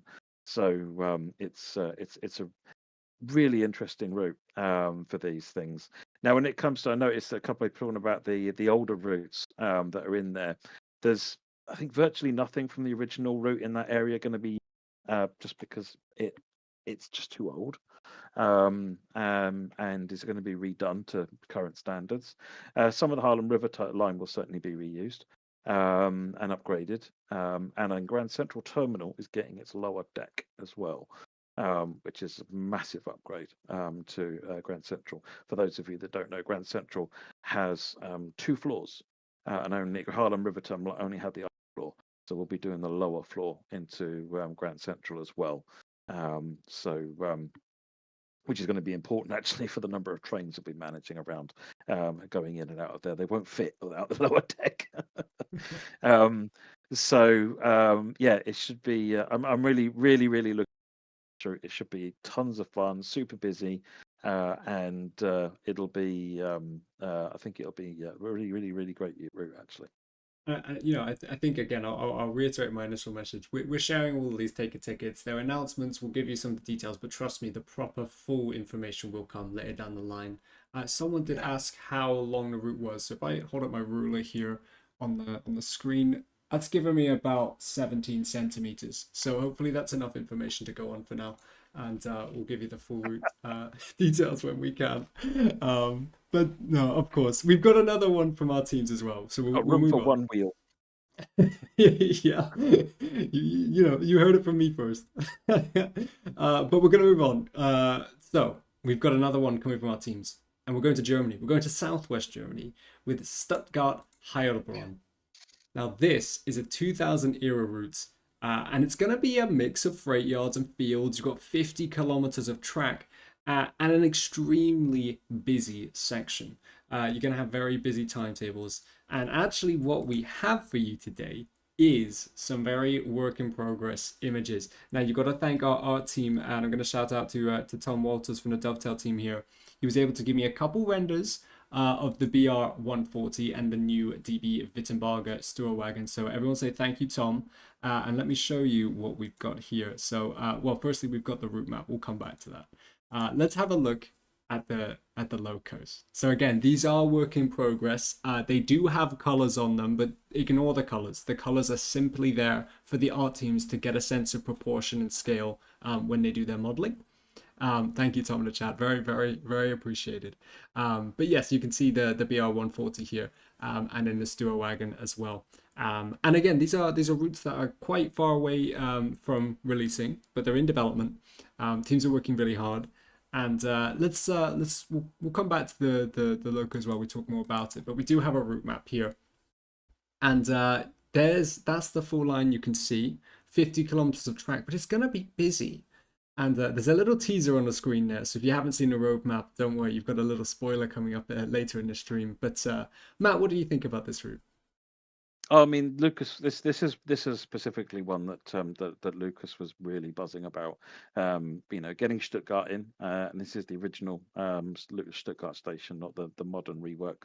And then what is a really interesting route. Which again, you can look at this. It's just it ticks that box for not having big long straight lines and making it more interesting to drive.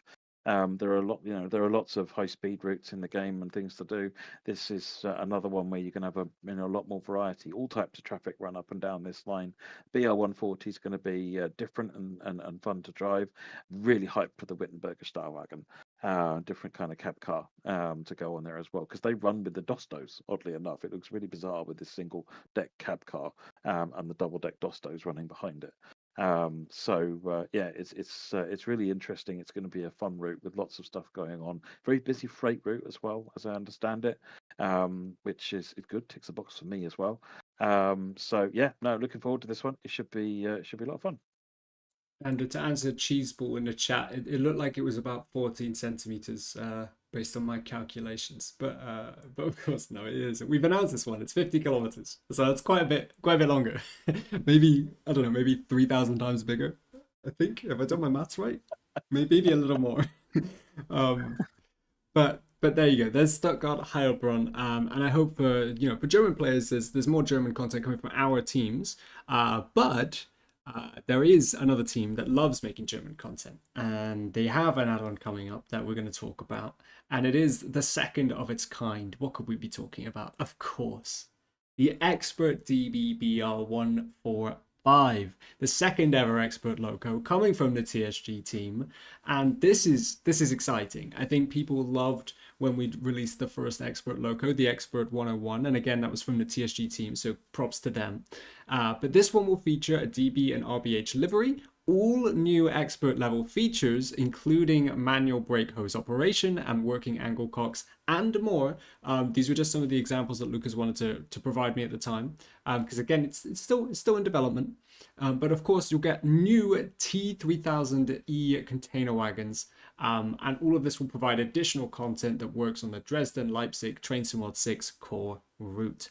So this should be very exciting. And for those of you, again, that are fans of the original Expert 101, then this is going to be another exciting moment. And we do have a couple work in progress screenshots. And Lucas made sure to mention that this is quite early in development. Okay, but we have got something for you. So this is maybe a thank you, Lucas, in a chat kind of moment. So again, thank you, Lucas, for providing these images. The BR145 is a good one to bring in. I've seen a couple of people talking about, it looks like a train we've already got, and yeah, it does look kind of like a 146.2 or a 185.2 or something like that. But this isn't a Trax locomotive. This is an AdTrans loco, and it predates the Trax locos. The Trax locos replaced these. Yeah, this is an older train and different manufacturer. And I think given the expert loco treatment, it's going to be a ton of fun, I think. So and especially given you've been hauling it on freight. Obviously, the 101 was primarily a passenger train. Yeah, this is like I said, it's going to be a lot of fun. And perhaps I would suggest that people use the phrase angle taps to avoid being timed out by bots wherever you want to talk about them. Yeah, I was afraid I'd get clipped out of the Dovetail Direct. But this is a seriously cool add-on, and I am very excited. With some of these, we've got some time to go before we release them. But again, this is what the roadmap's about. We're here to talk to you about all the exciting things that we're working on, and that our third parties are working on, and that we're going to hopefully bring to you over the course of the next few months. And at times it takes longer than that, but realistically, this is exciting, and we can't. There comes like a tipping point where we can't hold back. We have to say something. We've got too many images. So hopefully you really enjoy seeing more about the Expert DBBR145 from TSG. And there's one more take a ticket that maybe interests a few of you. Do you happen to like Just Trains routes, perhaps? Well, before we get on to that, actually, there's a really interesting question Adrian Price is asking. What exactly is an angle tap? And so if you imagine you've got a train, all right, difficult to imagine, I know. Down the length of that train, there is a thing called a brake pipe, right? So when you couple two vehicles together, as well as obviously the physical coupling, you've got the brake pipe, and the brake pipe needs to be coupled together. Now, when you imagine if you were to uncouple that, and that brake pipe is pressurized air, that would probably be quite explosive. And also cause problems with the brakes down the train. So they have these taps, one on the end of each end of the vehicle, to close that brake pipe at that end. So when you're going to uncouple two vehicles, you'd close the two taps, then uncouple the brake pipe, and then you don't have any problems, and everything preserves its air essentially. Although bottling air is a separate topic we'll come to. But yeah, that's what that's all about. Again, likewise, when you couple the brake pipes together, then release the angle taps. so that the brake pipe then works under one complete thing. So that's what they do, and it's basically about making the brake pipe work up and down the length of the train. I mean, that is fantastic. I mean, even just the way that would work in the kind of simulation as well, that's exciting. And I appreciate that because that's knowledge I didn't know. It's quite cool because the internal simulgraph for angle taps has actually been there since day one. It's just never been modelled in the 3D. So essentially, internally in the simulgraph, when you couple, it operates the thing to close the angle taps, so that you don't, it's actually modelled. So what the TSG team here are exposing there, those extra steps. Now coupling is not just couple up to the other, bang into the wagon and it couples up. There are extra steps now for uncoupling and uncoupling that are going to make it a more time-consuming and manual and more realistic process. It's really cool, actually, really cool. Well, that's what these expert locos are intended, really, is Yeah. to offer that serious level of immersion for those that really want to dive into the specifics and give the most realistic experience even possible in a simulation at all. So it should be really exciting.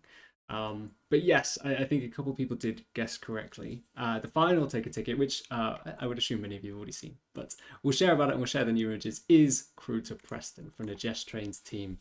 And it is the next English route from their development. And this is a busy section in northwest England. It includes the historic railway town of Crewe. As we've previously seen it earlier in today's stream, we saw it in its modern era, but we're going back to 1986. And of course, from this route, you'll have multiple branches which allow you to explore some of the lesser known areas around Crewe as well. But this will be leading towards the branch north of Preston. And you get the Class 86-4 Loco. You'll also be able to run additional services with the Class 20 and the Class 47-3s. And again, we've got some images here from the Jess Trains team. They also work on their own development blogs. So if you're really interested in following what the Jess Trains team are up to, I would definitely take a look at the Jess Trains website, dive into their development blogs, hear directly from their team as well. We've got some comments from them and we've got some discussions from their team as well on our roadmap. But if you want to follow them directly as well, they'll have more that you can follow too. But we've got some work in progress screenshots and I'm loving what I'm seeing already. And I know a lot of you are really keen on more Jess Trains content. So I hope you're ready to kind of head back to the 1980s. How cool is it though to have Crewe in the 60s, the 80s, and 2019? So can we add like a time traveling capsule at Crewe that Well, allows warping? let's not scope creep the features too much. Time travel maybe can come in the future, but hey, it's no, it's really interesting. I'm always a big fan of anybody that knows me knows I've got a real spot for BR Blue. It's what I grew up train spotting. I'm really looking forward to seeing how this one develops and give it a darn good run. And this is going to be fantastic, and I know people are very excited about this release. But that is the conclusion, at least of our Take a Ticket.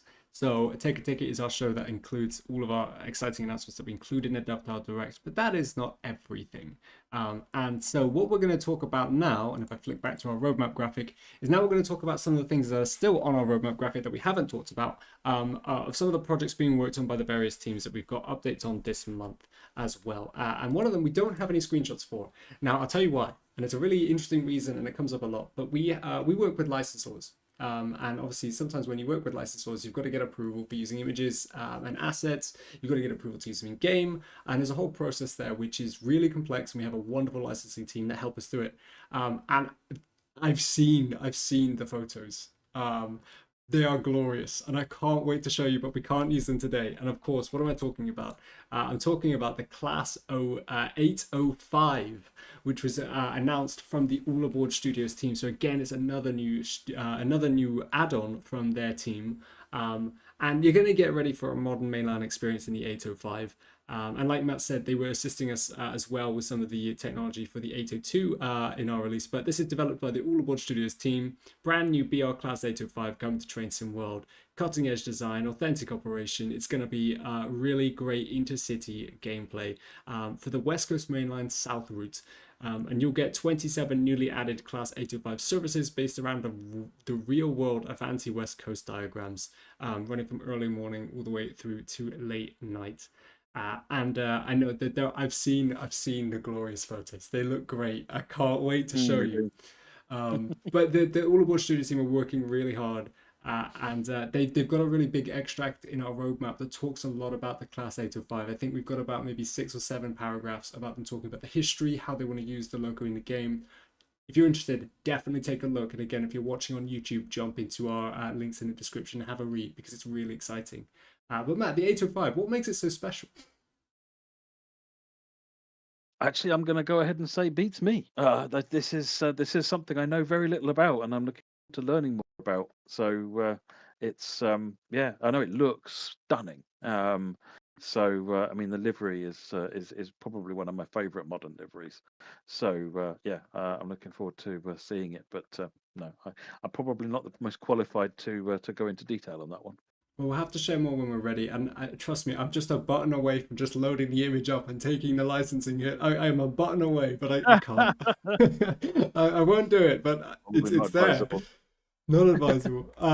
We'll share them when we're ready, but trust me, they're fantastic. And the All Aboard Studios team, again, thank you so much, because you've been really wonderful sharing the images, and I know you're really excited, and we can't wait to get them in your hands. But something we do have images for that we have been talking about for some time is the DBBR 420 from the TSG team. So we're going back to TSG, and here we go. We've got some brand new images to share today.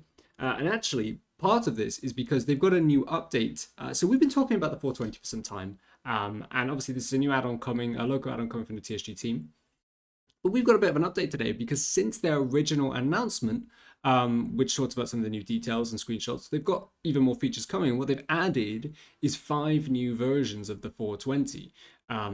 And you can kind of see some of these here with different variants that split into 3 separate trains. One of them is a Frankfurt folder version for the AI use, a Frankfurt version, sorry, for AI use on a 1984 Left Rhine timetable, released with the 84 pack. And then the other 2 will be for the newly announced Stuttgart Heilbronn route, which isn't out yet, of course. We talked about that earlier in the ticket section.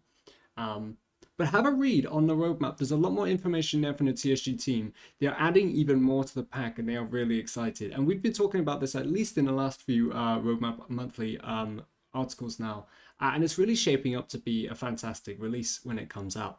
And again, I know those of you that follow the TSG team are very keen followers of their work. So stay excited, stay tuned. We'll share more when we're ready. But I just love the colors of this. The orange and the white on the outside just looks fantastic. It does, yeah. The 420 it's got some iconic sounds. It's got an iconic visual. I won't say much more, just because I've said a lot about the 420 over the various roadmaps we've talked about it. But suffice to say, glad to see this one on the home stretch. And yeah, someone in the chat, Silk Song before the 420. It did happen. It did happen. But you know, patience brings perfection. That's what they say. But now we're going to go back to just trains as well. We've got a little bit of an update on the 142. So for those of you that haven't been tuning in, this is the Transport for Wales, the TFW branded Class 142 Pacer from the Just Trains team. And this will be layered onto the, or this will work for the Cardiff City Network route add-on. Of course, we've got Transport for Wales, that's why we're in Wales. But it will add an additional timetable set in 2019, and it will take advantage of other add-ons that you own, including the Rivet Games, the West Midland Railways and CrossCountry Class 170 pack. But yeah, there's really interesting insights here from the team. They wanted to share these new screenshots. They're still working on the development here. I know that we were able to share some of these screenshots last in kind of their gray outline in there, like the kind of modeler view, but now we actually see them in game on the tracks, which is really exciting. And again, just for some history here, the 142s were used in South Wales, but the existing operator was superseded by Transport for Wales. So it led to a period of kind of transformation, where you've got the teal livery, and then you've got this large Transport for Wales banner along its side, which is what we see in game here, as they were removing the previous operators' naming on it. So it's a really interesting design. It's really great to see it. And again, from the Just Trains team, it looks fantastic. But it'll be another one that we update in our roadmaps as we get a bit closer to the release. We don't have release dates for any of these just yet, but we'll be updating you in each month as we get closer and closer. Just Trains did such a good job on the Pacer. So and it's going to feel such at home on that route. So yeah, really, really looking forward to that one. Peter Edmond says only Britain could have come up with the Pacer. Yeah, that's a pretty good way of wording that. Although there are, there's this very similar design in the States. The Aerotrain is based on Greyhound buses. So it's not entirely exclusive to us, although it has to be said the Aerotrain probably looks a little cooler, but I don't think it's any more comfortable. But the Pacer was designed to by a company called Leyland, who are a bus company, and they wanted to work out how they could expand their manufacturing and see if they could do something in the the growing rail industry. And so the first versions of what they were doing were little more than a bus shell on top of a wagon body with an engine on it. If you look at some of the early Leyland trains, they look exactly like a bus, and that's how it's evolved. Till you get the 142 and then the 143. I think this was the 142 that Just Trains have made. But yeah, that's kind of their origin, and it's an example of a company expanding, trying to find ways to expand their business in different ways, and it's really fascinating. This is really interesting thing to read up, and there is images of I think one of the US operators on the Northeast Corridor trialing the Pacer in the US. It's really bizarre seeing this train. I think it was a 140 or something like that in there. So it's got a really interesting history. If you haven't read up about the Pacer and Leyland's sort of foray into rail, then do that. And then when we're all looking at the Pacer and going, yikes, let's remember how long they were in service for. They've done their time. They have done a really good job, actually, as much as we all take the mickey out of them for being nodding donkeys. And the rough ride and so forth. They've been around a long time, very long time. It's really interesting. Oh my gosh, imagine them in the US, the Northeast Corridor. That's really interesting. I've got a question in chat, and I think I want to answer it. It was from Piper's Workshop. We're going to get to questions. Don't worry. What we're going to do is we're going to finish up wrapping all of the exciting stuff coming in the roadmap. That's what I mean. We've been streaming almost 2 hours now. We're still talking about the new stuff. We're going to finish up. We've got a couple exciting things now from some of our partner developers. We've got a few things we'll talk about in the community corner, and then we've got a lot of questions. So we opened up a Q&A thread. We want to talk about a lot of the questions asked from us in that thread, and then we'll do a little bit of live Q&A. We're here for you. We're here to talk about everything, but we know we're here for a long time. There's been so much exciting stuff announced, so stay with us. We're almost there, but we've got some exciting things coming, and one of the next ones coming up is from the High Iron Simulations team. Now, they've been working on the Santa Fe gameplay pack for some time now, and I've actually got some of the screenshots loaded up from our big collection of images we shared. They're branded Train Squad 5, so I apologize. I think I can actually maybe tell you what, maybe I'll sneak in some of the new ones while we watch the reel going around. But they've shared with us a huge range of images that I wanted to make sure we still show, because in the roadmap we've got a few new ones, but it doesn't showcase the full pack that they're working on. And this is bringing Santa Fe railroading of the 1990s to the Cajon Pass route. You've got the Electromotive SD40-2 in the blue and yellow, which you can see is really iconic there. And you've got the powerful Santa Fe Electric C40-8W, as well as a range of other wagons included too. So it's an exciting pack. We want to just share that the High Iron Simulations team is still working hard on it. Here we go. I've got the latest image. I just look at that. They're still working hard on the pack. It's still in development. We're getting closer and closer to release now, and they're excited to talk more about it when it gets closer to that time and when we can give you a release date.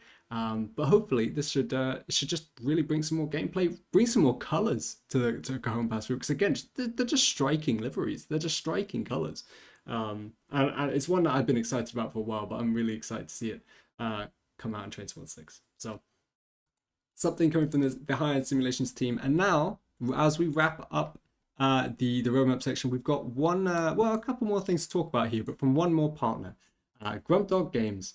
Now, do you remember the West Somerset Railway Remaster? Well, that was done in large by a lot of work from DTG Liam, and this is a third-party company run by Liam. I believe it's run by Liam. If there's anything wrong there, Matt, feel free to correct me. But I believe this is Liam's third party. And he's working on this new pack, which we're showing you here now, which is the HST Farewell Tour pack. So again, we've got a new Train Sim World partner here, but also a friend that we know from Dovetail, Liam. And it includes some of the most iconic liveries worn by the class, the GWR Class 43s, along with expanding the gameplay with new features such as manual coupling, toilets flushing as well on the MK3 coaches and the MK HST. We did it, folks. We got the toilets. What? Yep. Like, we've been joking about this for years, maybe. I remember what he explained. So this isn't that you can access the toilet, because that's clearly banned. But it's that sometimes there's like particle effects from the coaches. It's really cool, actually. It's just the extra love and care and detail from Liam. It's so good. But included will be multiple Class 43 power cars with unique liveries, nameplates, numbering. There's a list here. You can see it on our roadmap as well. But you've got the 43002 Sir Kenneth Grange, BR blue and yellow. You've got the 43093 Old Oak Common, the 43185 Great Western, the 43187 Welshman. As well as the 43188 Welshman in the GWR green and yellow design, with the dragon, which we see on one of these screenshots going past, which just looks awesome. I mean, look at that thing. It looks amazing. So many different multiple power cars there you can get with the different liveries. You also get the MK1 HST barrier coach included with blue and green liveries too. And this will be a pack that is available for both the Riviera Line in Train Sim World 6 and the GWE Remaster. And as we talk about the GWE Remaster, which I know it's another one that's been in the development for some time now, but let Liam cook, because let me show you just a couple images. And again, this is coming from Liam and coming from his work with the Grump Dog Games team and some of the work he's been doing on a Great Western Express Remaster for some time now. But the update today is just to say it's continuing. You know, work is still going on. Hopefully it'll be in your hands later this year. So we don't have a time frame yet. We'll let you know. But this is just a little bit of a sneak preview. You got the HSD here, and just look at this comparison photo. It's just phenomenal. It's just phenomenal. I'll let that sit for a minute. It's just good. I mean, and it's also what kind of a good level example of how the entirety of the route has been uplifted across the board. Is Liam's done an incredible job. I just think it's just when everything kind of layers in, you get the lighting, you get the kind of attention to detail. Liam does a fantastic work on the remasters, and again, I know this is something that when we first announced it was something that everyone was extremely keen on. There's more photos being shared by Liam as well. There will be more photos in the community spaces, so a quick plug to the Dovetail forums and the Dovetail discords that you can find them in. Liam is very, very passionate about this route, and I can't wait to share more about it. So maybe a thank you, Liam, in the chat. But really, just remember that this is the GWE Remaster on screen, but there is the HST pack, the Farewell Tour here as well. So that one will be exciting, and again adds extra gameplay to both the GWE Remaster, but also the Train Sim World 6 Riviera Line. And breathe, I guess. Oh my gosh, let's just go back to the roadmap graphic for a bit. I think that takes every box, at least on this month's edition of the roadmap. Now, of course, every month from one month to the next, we'll talk about different products based on the information we get, new add-ons, new information from the teams. We'll talk about more things as they come. But wow. We've really ticked a lot of boxes, and I think and I hope everyone is really excited, not just for Train Sim World 6, but the future after Train Sim World 6 with all the new add-ons coming, because it's packed. It's really looking good. And we're starting pretty soon again with Birmingham Crewe coming right off the cuff of our release. So it's a really exciting time. But for everyone watching tonight, we've talked through all that content. There are a couple of things I want to talk about in the community side of things, Community Corner. I think I still have my Community Corner branded. Here we go. Wait, let's turn this off. There we go. Look at that. Wonderful. I haven't updated this yet, and maybe I never will. We still have the Community Corner side of things. So I'll talk through a couple of these, and then we'll get into some Q&As, because we're here for you as well. We're here to answer questions. So one of the things I want to talk about first, and just reiterate, we have live streams coming. And again, have a look on the screen now. Previews for Train Sim World 6 are just weeks away. We're going to start with Bahnstrecke, Leipzig-Dresden, Morristown Line, Riviera Line, and then we're going to be doing a whole lot of fun around the early access week because it coincides with Railway 200. And what we're going to be doing in that weekend is live streams from the Dovetail Games team. We're going to be talking about history. We're going to be talking about gameplay. We're going to be sharing Train Sim World 6 content from our teams, from our wonderful creators, some of which are in the chat tonight, so hello. We're going to be showing loads, and it's going to be a really fantastic week, and there'll be giveaways, and it will just be a really fantastic time. And what a better time to jump into all the excitement around Train Sim World 6 as well. Couldn't have timed it better.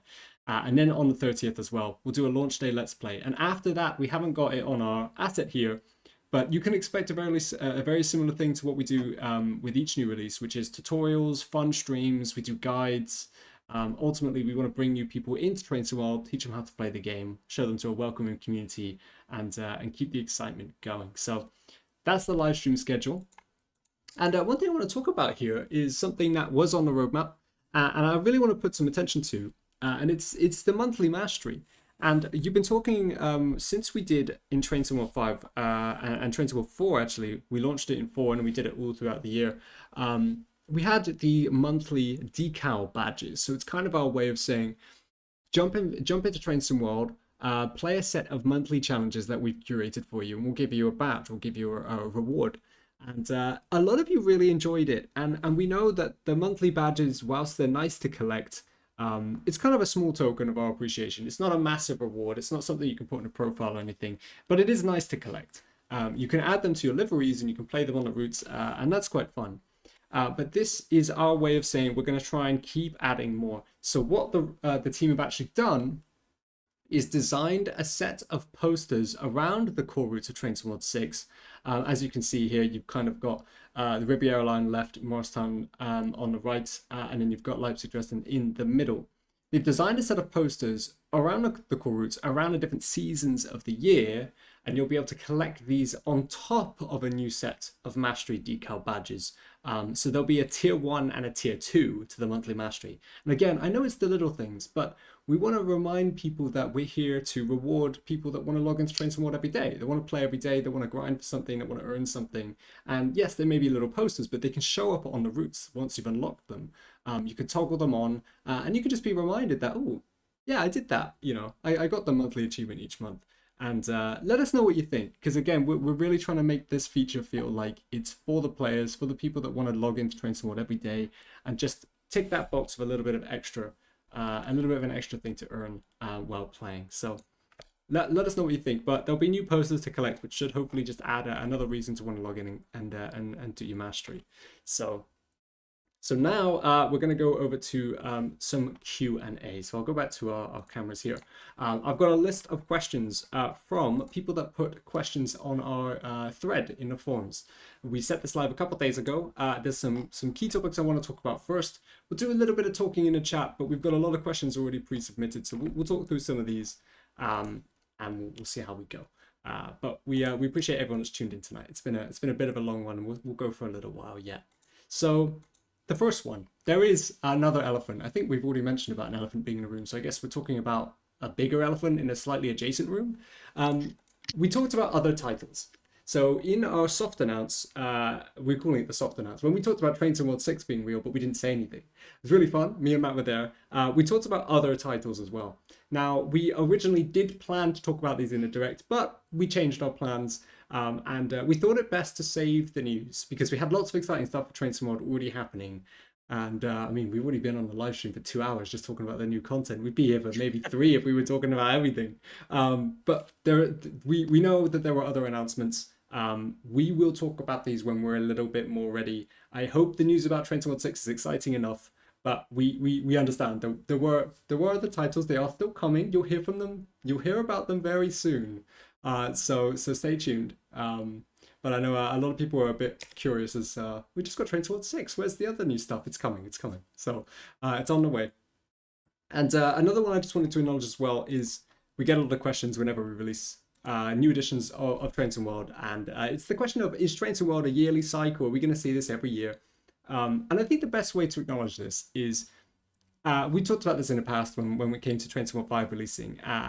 And And we've looked at different structures for how do we support Train Sim World, and as a company at Dovetail, how do we make the best simulation experience for people that love the railways, people that love trains? How can we do that in a way that supports us, that supports players? And we understand that releasing a new game can be tough for some players, and it can be difficult. And we know that when it comes to downloading content, it can be an issue, or re-downloading, and even entitlements and the systems and buying new packs. It's not always the most accessible journey as well for players, which we always try and work on. And I think the one thing that I want to make sure is clear for when we talk about this is that every time we think about releasing a new game, we always have the conversation internally about, are we doing this the best way we can? Are we doing this in the best way for players, in a way that works for us too? So we have our own needs that we need to meet, but we always consider, are we doing this in a way that supports players in the best way we can? And we have that conversation, and we try and make sure that we understand the process as best as possible. So just know that that conversation is held, but releasing a new game does give us a lot of benefits. And I think one of the benefits that I really think we started really seeing recently is things like the free starter pack. You can't always do that with just a continual supported business line. And the other thing is also, when you share news of a new game, you get a lot more hype. You get a lot more assets, marketing, all the admin bits behind the scenes. It allows you to push the game wider to more players. And I think the key thing here is a bigger community playing Train Sim World means more Train Sim World. And that's what it is. It's more people in our ecosystem, in our community, in our suggestions forms, in our Q&A threads. So giving us support tickets, the more people around us, the better it is for everyone. And I think what we saw with the Direct reaching huge new levels of people watching this year was really a sign that the Train Sim World group is growing. Train Sim World is a really growing game. It's a growing franchise. It's a really fantastic and thriving space.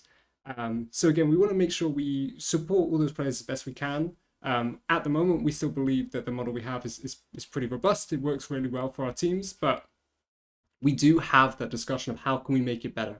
And there were some conversations we had this year about how can we try and mitigate the downloading concern or the entitlement concerns. And we've explored different avenues. We know we are hearing players, but it's not always something we can always achieve. So I want that to lead quite kind of smoothly into what happens with Epic Games compatible content, because that is a big topic and I want to address it. And I think it's one of the things that regretfully has not been able to work so well this year. So we've not been able to make all of the Epic Games compatible content available for players on release of Train Sim World 6.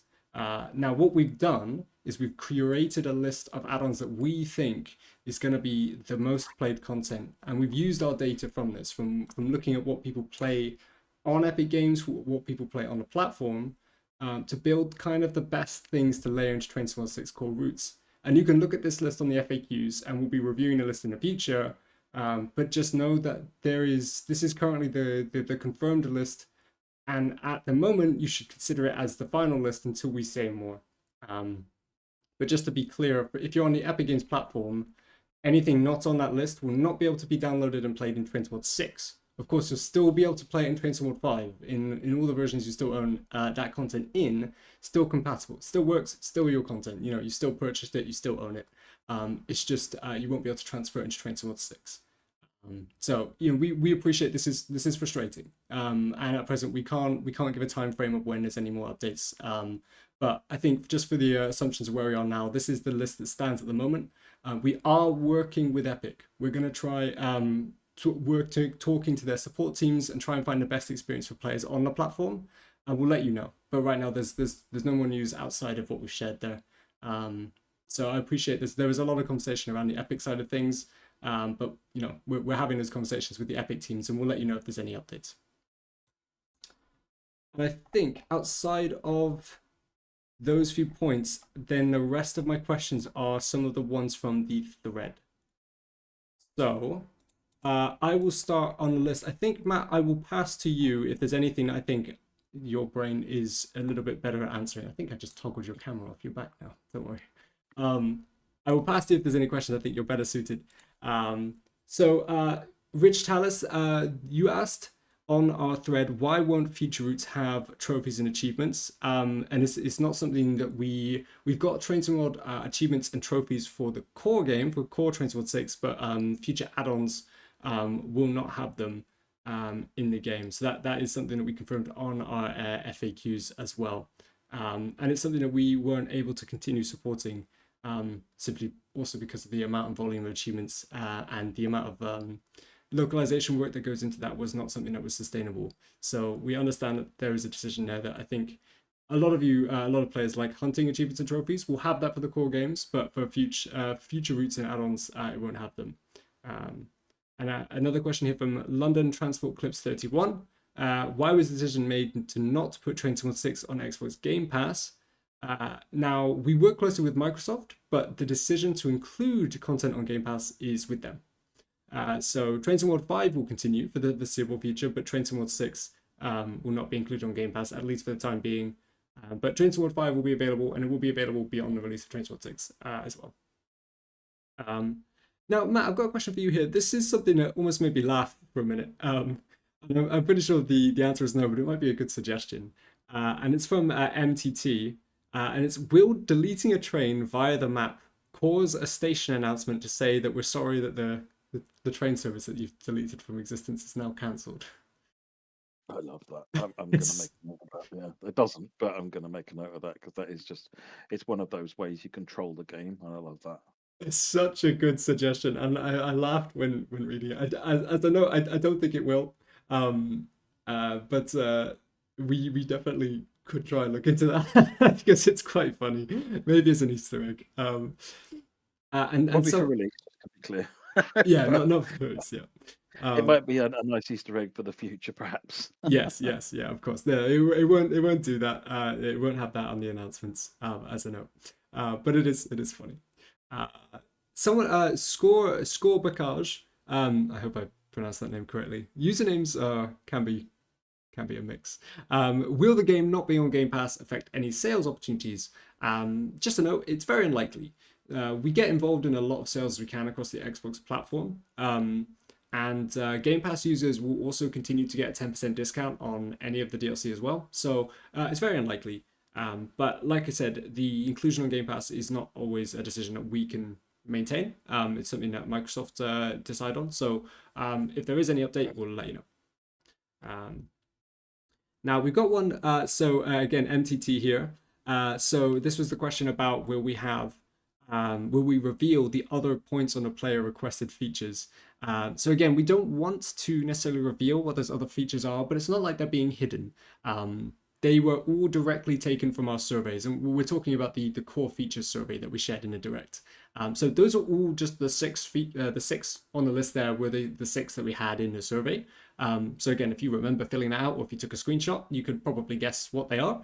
But that's okay. I think for our side, we don't want to reveal them because, for one, they're not the focus with Train Sim World 6. We're focusing on the top two, which are the two that are coming in the game. But also, it gives us flexibility with what we want to do in the future. And it might warrant us making a new survey, and we'll do new surveys and continually see how the thought process of players is changing over time. But yeah, we want to focus on more what we are delivering instead of what we could do, because we'll talk about that in the future. But as a note, multiplayer was not one of the ones listed. And just to confirm, multiplayer is not coming to Train Sim World. I know there was a couple of questions in chat. That was not one of the ones on the feature list, and it's not a feature that we're looking to explore with Train Sim World. But good question. Matt, a question that maybe I don't know if you know off the top of your head. Do you know the amount of timetable services that we have for each of the Deluxe Locos? We should go and find that out, and I don't want to guess, but let's go and find that out and get a number out via the channels. Yeah, we can get that number for you. It's a very good question. The ALP45 has got quite a lot because it also is a sub opportunity on the ALP46 services. In addition to the services it adds on its own. I can't remember about the other two though off the top of my head. We'll be sharing more in the next week or two as well. So when we have our previews, so we've got September 10th is the German preview. Every day leading up to the preview, so on September 9th, we'll have a deep dive article on all of the content, all of the timetables, the layers, everything you want to know about the route so that you can catch up on that, then watch the preview, and then you can kind of help inform a decision there. But for only me 1909 there, it's a good question. We'll let you know properly more in depth in those articles leading up between each preview now. And I know Ryan G on Discord and quite a few people in our threads as well. You've been asking about PC editor news. There is a new editor coming with Paignton 1.6. We'll just confirm more details soon. We don't have much to confirm just yet, but just know that with a new core release, there will have to be a new core editor as well. So should be more that we can say there. And of course, we're still looking at those new editor updates as well that we've been talking about in the last couple of months. But we'll confirm them when we have the full details to share. So for the people asking in the chat, we'll let you know as soon as we can. And I think we talked about new surveys. So I've actually broken up some of these questions into the different core contents and the features. So just on the Riviera line, what year is this line set? I didn't actually bring this up. Do you know off the top of your head, Matt? Riviera Line is set circa a couple of years ago, with the exception of Marsh-Barton Station being added. So the timetable is a reasonable mix of HSTs and 802s. Thank you very much. And one from Old Burn asking about how much involvement did Rivet Games have on the Riviera line? And they had quite a lot of involvement, obviously, as they were some of the lead developers working on the route. Matt, I think you probably talk a bit more. Work on that route, and very, very pleased with the end result, and seeing a lot of really positive feedback from the beta forum about it as well. Really, really happy with how it's come out. So, and you'll see that for yourself in the screenshots and in the previews as well. So don't have to take our word for it. Yeah, and likewise, I know you've got another question as well about talking about can we explore the Dawlish seawall on foot. And again, we'll do our best to show that showcase of what you can expect in the routes in the previews. So you have to hang a little on for the Riviera. We're just under about a month away for that preview, but it's coming up. You'll get more content every week, so stay tuned. We'll share more each week. Now, we got a question from Harry Folland here. Will the 166 and HSTs be updated for Riviera and GWR Remaster? I don't think they'll be updated for, but they will layer into the Riviera. I'm not sure. The 166 and HST have been updated for the GWR Remaster. I mean, they're both coming. They're layered in from. So the HST doesn't come with Riviera; it layers in from Riviera. And Liam has updated the HST. So, for example, I believe it's got suspension and modern features on it, same as the 166 does. So, you know, they're not like gigantic rebuilds or anything like that, but Liam has upgraded them with all latest features and so forth. So, once the remaster comes out, those trains will get updated. So they won't be they're updated versions at the launch of TSW6. But yes, updates are forthcoming. Thank you very much. And in the chat as well, and I know there was another question on my list, I just can't see it just yet. But I just think, are the old routes ever getting a remaster? I'm not entirely sure by what you mean by the old routes. I mean, there's several different routes that could apply.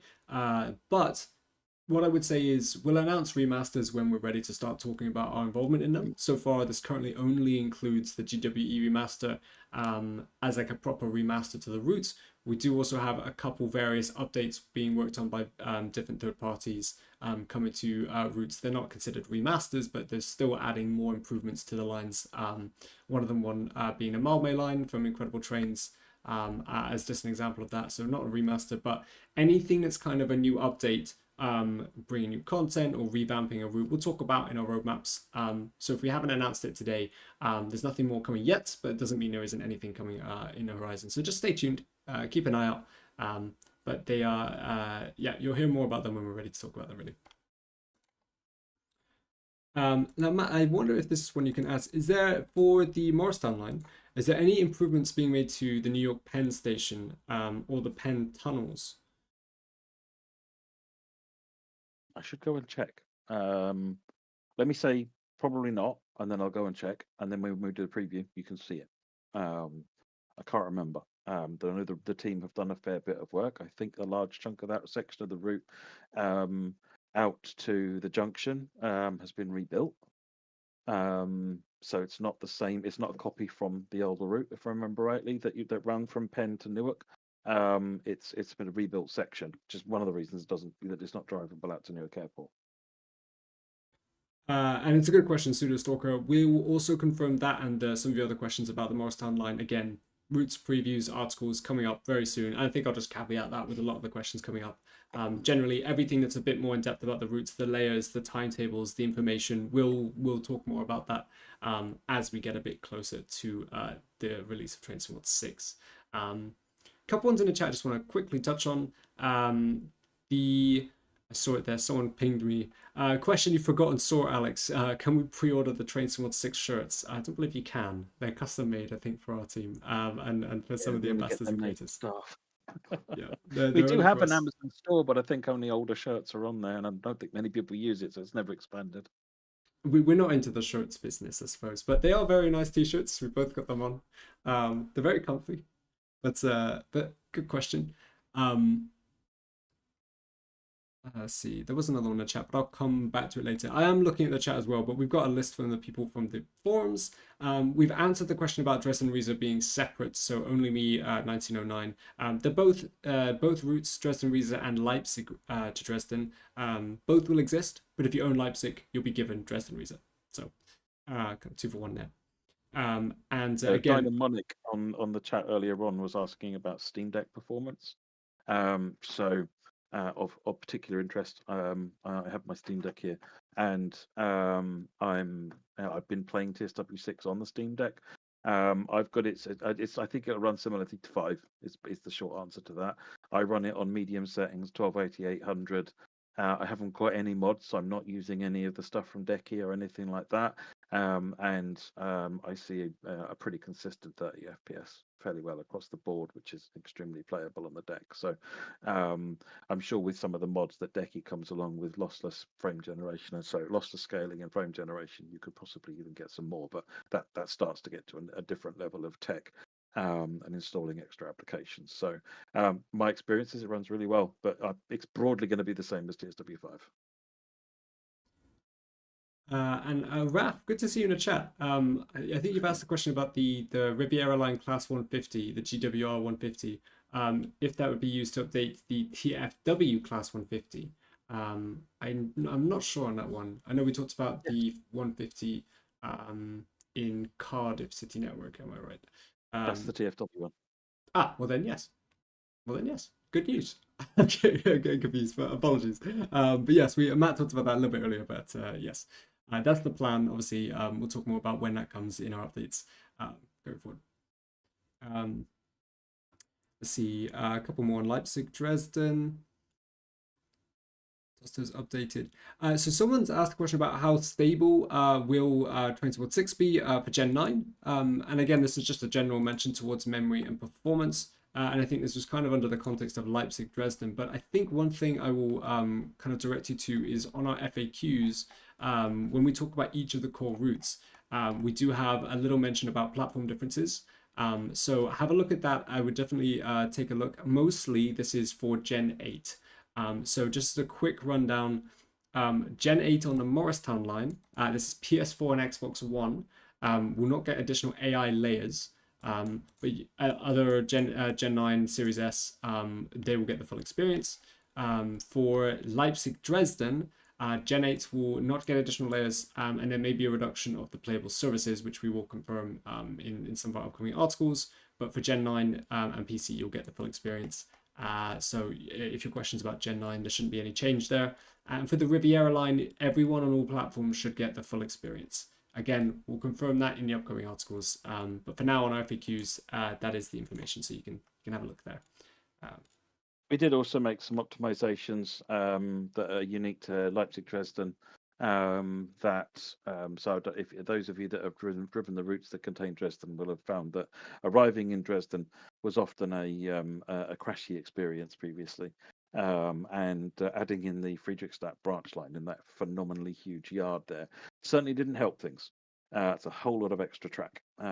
So the team have done some work and have done a fair bit of improvement in that area, including how it loads things and when it loads things. And we're seeing hundreds of megabytes of improvement in terms of memory usage there. So should be a big improvement. Adam Cressy, you're talking about transferring your profile and your progress from Train Sim 5 to 6. Yes, you can. As long as you're on the same platform, as in game platform, you can do that. We do have that from the previous editions of Train Sim World up to the latest. So yes, that should work. And there was a question I wanted to get to you, but it's being lost in the chat. I'll have a look, but if I lose it, I will come back to it. I'll come back to it. I'll have another look. I know it's there. But someone asked, how easy will it be to toggle on and off random events? That's from Pardo. Very easy. Flick the switch in the menu. So should be quite simple. On the context of features as well, though, this is another one from Pardo here. Can we talk a little bit about layers on routes and adjustments we've made? Of course. So just for context, layers for add-ons in Train Sim World 6 will now be off by default. This is to help improve the first time experience of players that use a variety of different hardware, whether you're Gen 8 or Gen 9 or PC, or PC in itself is a variety of different hardware. So particularly those who maybe jumping into Train Sim World for the first time and you're not even aware that layers exist. You're learning about the game, you're finding out about the features as well. Having layers now off by default really supports those players, and then you have the option to add on your additional layers. So the layer selection screen has the ability to select and unselect for ease of use any of the layers you want to add, and these selections will be saved, so you can just lock them in, make sure that you've got the configuration that you're hoping to get. That's a really important change, actually. The layers preferences weren't saved previously; they now are. And someone has Isaac Costa Hall has said, can you toggle all the layers on at once? So when you pop up the layer screen, there is a select all button and a deselect all button, and they're in the settings screen. There is an enable everything button. So if you know what you're doing and you know you've got a machine that can cope with everything being on, you have a one click to turn everything on and not have to go into each of the routes to turn it on as well. So we've tried to make it as easy as possible. But the logic here is that if you are someone who doesn't aware of layers, you get into a game previously by default where it might have problems and you'd need to understand layers to be able to know to turn them off, which meant that you probably didn't. Whereas if you don't know, if you do know about layers, then you would know to go and turn them on. The other thing we've added, is the layers button now says, for example, layers brackets 4/23. So it will tell you how many layers there are, how many you've got enabled. So you'll be able to see that as well. So we've tried to make it as really obvious as possible, give you some extra features on that front. And the last thing to mention on that is when you first boot the game up, it only happens once. When you first boot the game up, it will pop up a little box at the beginning just to remind you layers are off by default in TSW 6. Go and turn them on if you want them. So we've tried to cover as many bases as possible to make it as easy as possible if you know what you're doing, but also make it to where you can add stuff and remove stuff more easily than you could previously. But again, as Alex said there, it should support new players much better in that way. Yeah.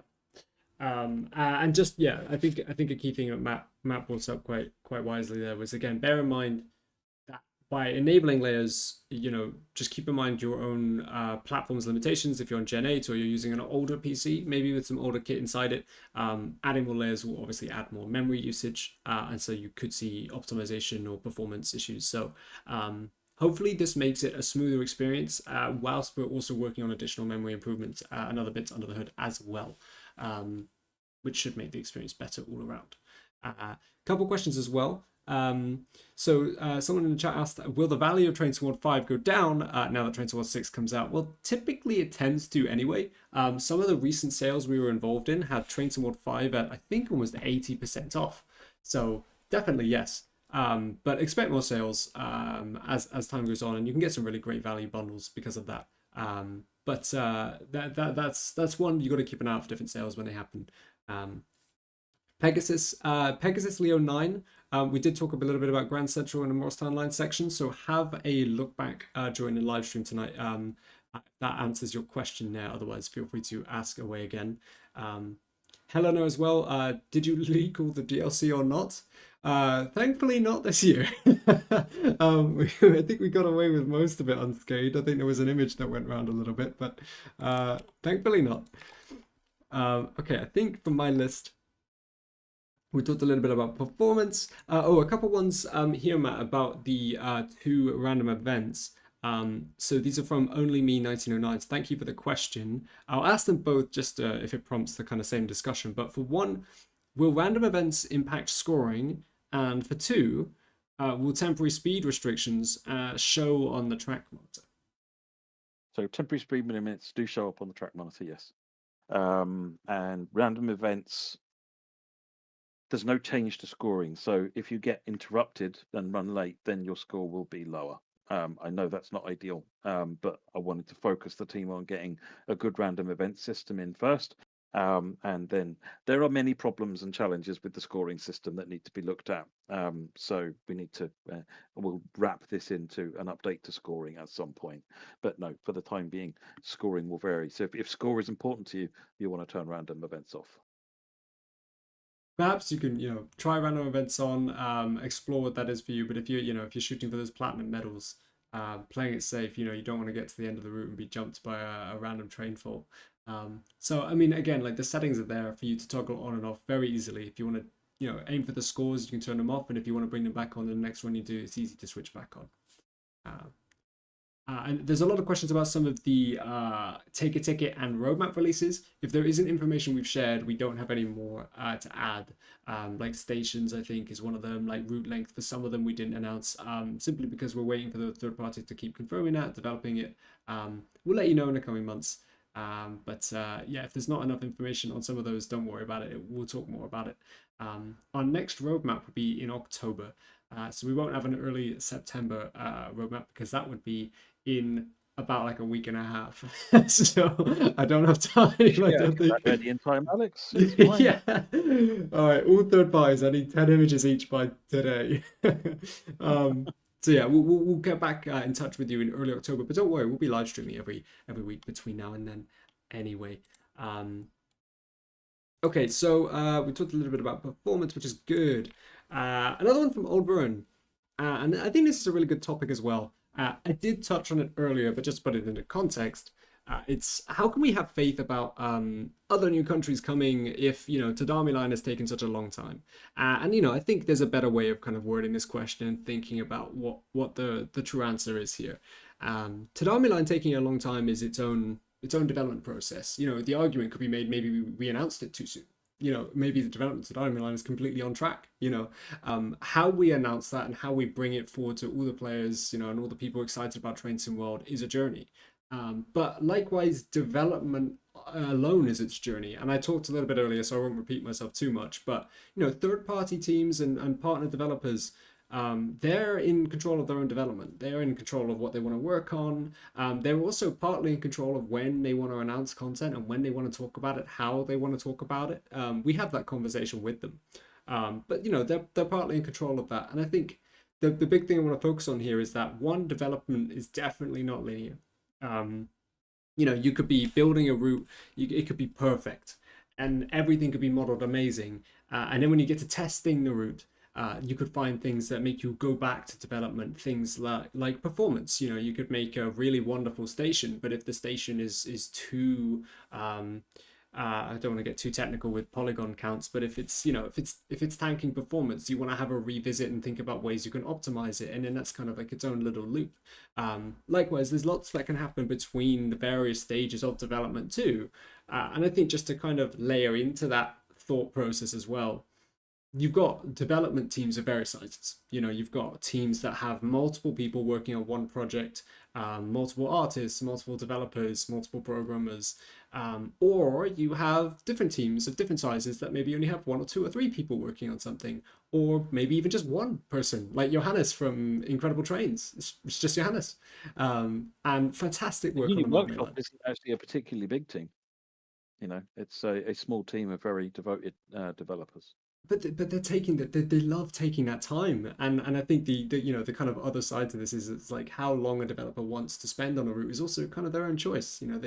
They can, it's their decision, it's their kind of onus to want to make the route the best way they want to. So all I'd say is it's hard to compare one to another. I know Tadami has taken a while, but don't let that shake your faith, or don't let that be a comparison to how long Lisbon Setúbal is going to take, or how long Liberec Stará Paka is going to take. We saw the screenshots today, and Liberec was looking fantastic, but we haven't we haven't shared a release date yet, so we'll let you know. But I think just consider these all isolated projects made by different teams from different cultures with different people, and people are human beings. You might want to move house and suddenly you can't work for 2 months. It's a real thing. So I wouldn't think about it in that way. I would just consider the fact that Trains and World has a huge pool of third-party developers making content from all across the world in their own styles, and it's fantastic. Let's let them cook. Let's let them work on their projects, and ultimately, I can't wait to share about them in the roadmaps. So, I think the key thing to remember is that I like to be able, and I know that the developers and the teams like to be able to talk about projects sooner rather than later, rather than keeping. And I know the community hate the secrecy around things, and they want to know about what's coming up. But treat it this way: if it hasn't got a release date, don't worry about it. And if you're not interested, if you want to know when it's about to come out, then ignore anything that doesn't have a release date on it, because who knows when it'll get a release date on it. It'll get a release date on it when it's right to get a release date on it. So that's kind of like your barrier, your trigger for whether or not it's something that maybe you want to pay attention to, if you only want to know about the latest stuff. But I think it's really cool to be able to talk about stuff in advance, sometimes 2 years in advance, and just sort of say, here's great stuff that's on the way. And if it takes more time, it takes more time. Third-party developers also, in a lot of cases, they're not doing this stuff as their full day job. And if day jobs and life and families and things, they've got to take priority. So sometimes you might find someone, that can't work on it for a month because they've just got stuff going on, and that stuff is generally unpredictable. So it's just when it's got a release date, you know when it's coming. Until then, just enjoy the ride. That's all I'd say there. enjoy the ride. I love it. And there was a question, Carter Asher. Can you add Gordon in 2016? Yes, I'll add Gordon Ramsay to the restaurant buffet, cuz don't worry about it. That's the Gordon you meant, right? Anyway, sorry, I thought I'd troll for one question. Anyway, Cloud Skies have asked how many third parties are creating new content, or new country content specifically. I don't think I I can don't answer have an answer to that that. particular. There are. All I'll say is there are, like, if you were to give me a guess of how many third-party developers you think are on the books at the moment, you would be wrong. I guarantee you. It's a big number. There are a load of people working on some really cool different projects, and it's we'll see. Again, we'll announce things when there's things that are ready to show. I think probably the best time for developers to talk about things is when you can see something, as you've seen with the Czechia and Portugal routes. But there's a ton of work going on in the background, and when they would be when they're good to show, we'll share what's going on, and I'm pretty sure there are some other countries in there as well. So as it goes, we'll share stuff. I think that also somewhat answers the two other things on my list. So again, we've not announced them in our roadmaps. We've not talked about them like new remasters or maybe other future expert trains. Again, we'll talk about them when we're ready. If they're if they're projects that exist, then when we're ready to talk about them, we'll start sharing about them. So that's my comb through on the forums thread of the questions that we can answer. There are some questions that I haven't put on the list simply because we either can't answer them yet or they're talking about content that we just wouldn't. Like if the question is when is X thing coming to Trains and World, I will let you know. But it's hard to answer because we can't just tell you. we can't just delete the content. So I'll take a look in chat, but what I will say is, Matt, I have very much appreciated your time tonight. We've been streaming for about 2.5 hours, so we'll go for a little bit longer, but we'll call it a I night just see pretty a soon. question earlier on from someone saying, do you need to own the TSW5 Dresden Reisa route to be able to get the full route when you get the Leipzig route? And the answer is no. So if you don't own Dresden Reisa, then you purchase Dresden Leipzig. It is the complete single journey, and in fact, a copy of Dresden Reisa gets added to your cart at the same time, no extra charge, just so that you've got the extra trains that came with that version as well. If you own Dresden Reisa already, then purchase Dresden Leipzig, and again it adds it as a second new route, which will then go in there and not interfere with the Dresden Reisa that you've already got. I hope that makes sense, but that's how that works. That's a good thing to explain. Thank you, Matt. Again, there's some really nice comments in the chat, but some of them, again, is if it's talking about could we have something in the future, I'll direct you to our suggestions forms, and I'll also plug that on the new Dovetail Discord. We're gonna add a suggestions thread in there soon as well. Again, in a way that all of us at Dovetail can have a look through them, even if it's in our spare time, or if we're looking for inspiration for a route, or third parties are looking for inspiration for content as well. Then it's a great chance for us to kind of take that into consideration. But obviously, if it's a question of just, is this coming in the future? What's on the roadmap now is what's coming. So we'll focus on that until we're ready to announce more things. Okay, I'm going to have a look for a couple more questions to grab from the chat. And I appreciate we've answered quite a few. There are some things that are coming back to us that we've already answered, but I totally understand if you've joined in the stream a little bit later and you haven't heard some of them. Don't worry about it. If there are any questions that still outstand, at least on our forums thread, I'll make sure that we take a look through that before the weekend and we give as many answers as we can. So we'll try and respond to you as best as possible. And also, it's worth noting that over the next few weeks, more articles, more information is coming. So we'll have plenty of opportunities to talk about questions. We'll jump on live streams and talk more about answers to different questions as well. And I'm hoping for opportunities in the new Discord as well, for us to just jump in a call and just have a little bit of time to just talk with you directly, bring you up on the stage, have a conversation about questions and talk through what we can. So we're listening as best we can, but just to see if there's anything more in the chat.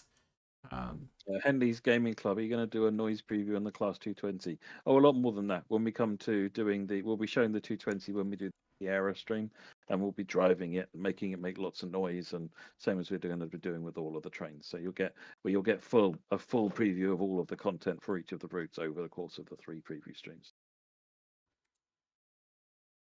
Yes, we'll do more surveys in the future as well. There's one on my list of questions as well. I can't confirm when we do them, but we had a lot of success from the first set of the surveys, and hopefully again that drives development in the way that we want from players. Cherry Tomatoes of Gondor talking about the long load time at the moment. Yeah, appreciate that. There's no change to TSW 6, but it is on the list to have a look at. We'll try and pre-catch that data of some sort so that we can get the game loaded faster. And also, it takes, if you've got a lot of content, it can take a lot longer than I'd like just to get from the game back to the menu later on. As it loads that data back into memory. So on the list, but it's not in TSW 6 at launch at least. Paul Wilson, appreciate it. Thanks for joining us tonight. It's been a long one, but I appreciate you jumping in and listening to us. Sputnik 3 as well. So Train Sim World 6 will not be coming to Game Pass on launch. Train Sim World 5 will stay on Game Pass. But if you're talking about will it come later in its life, not something we can talk about just yet, because again, we don't know. Again, it's a decision that Microsoft tend to make, and then we have that conversation with their teams, but not something we can confirm right now. So just for the foreseeable, Train Sim World 5 will stay on Game Pass. And as a note, sorry, if you have Game Pass as well, you get a 10% discount on add-ons and content for Train Sim World in general. So hopefully that goes a bit of a way. Lots of people asking about the Caltrain route. We'll give a better update to that later on. I think what I need to do is go and catch up with the team about exactly where we've got with that one. I have a good answer for the Caltrain content. So go for it. Caltrain content, yes, this was actually on my list and I must have missed it. So it's a good one to talk about. So the Caltrain content will be coming back, and you can actually have a look about this in our FAQs. Again, it's the nice handy link pinned at the top of our YouTube chat. So within the first few months after Train Sim World 6 launches, we'll be releasing unbranded versions of the Caltrain add-ons.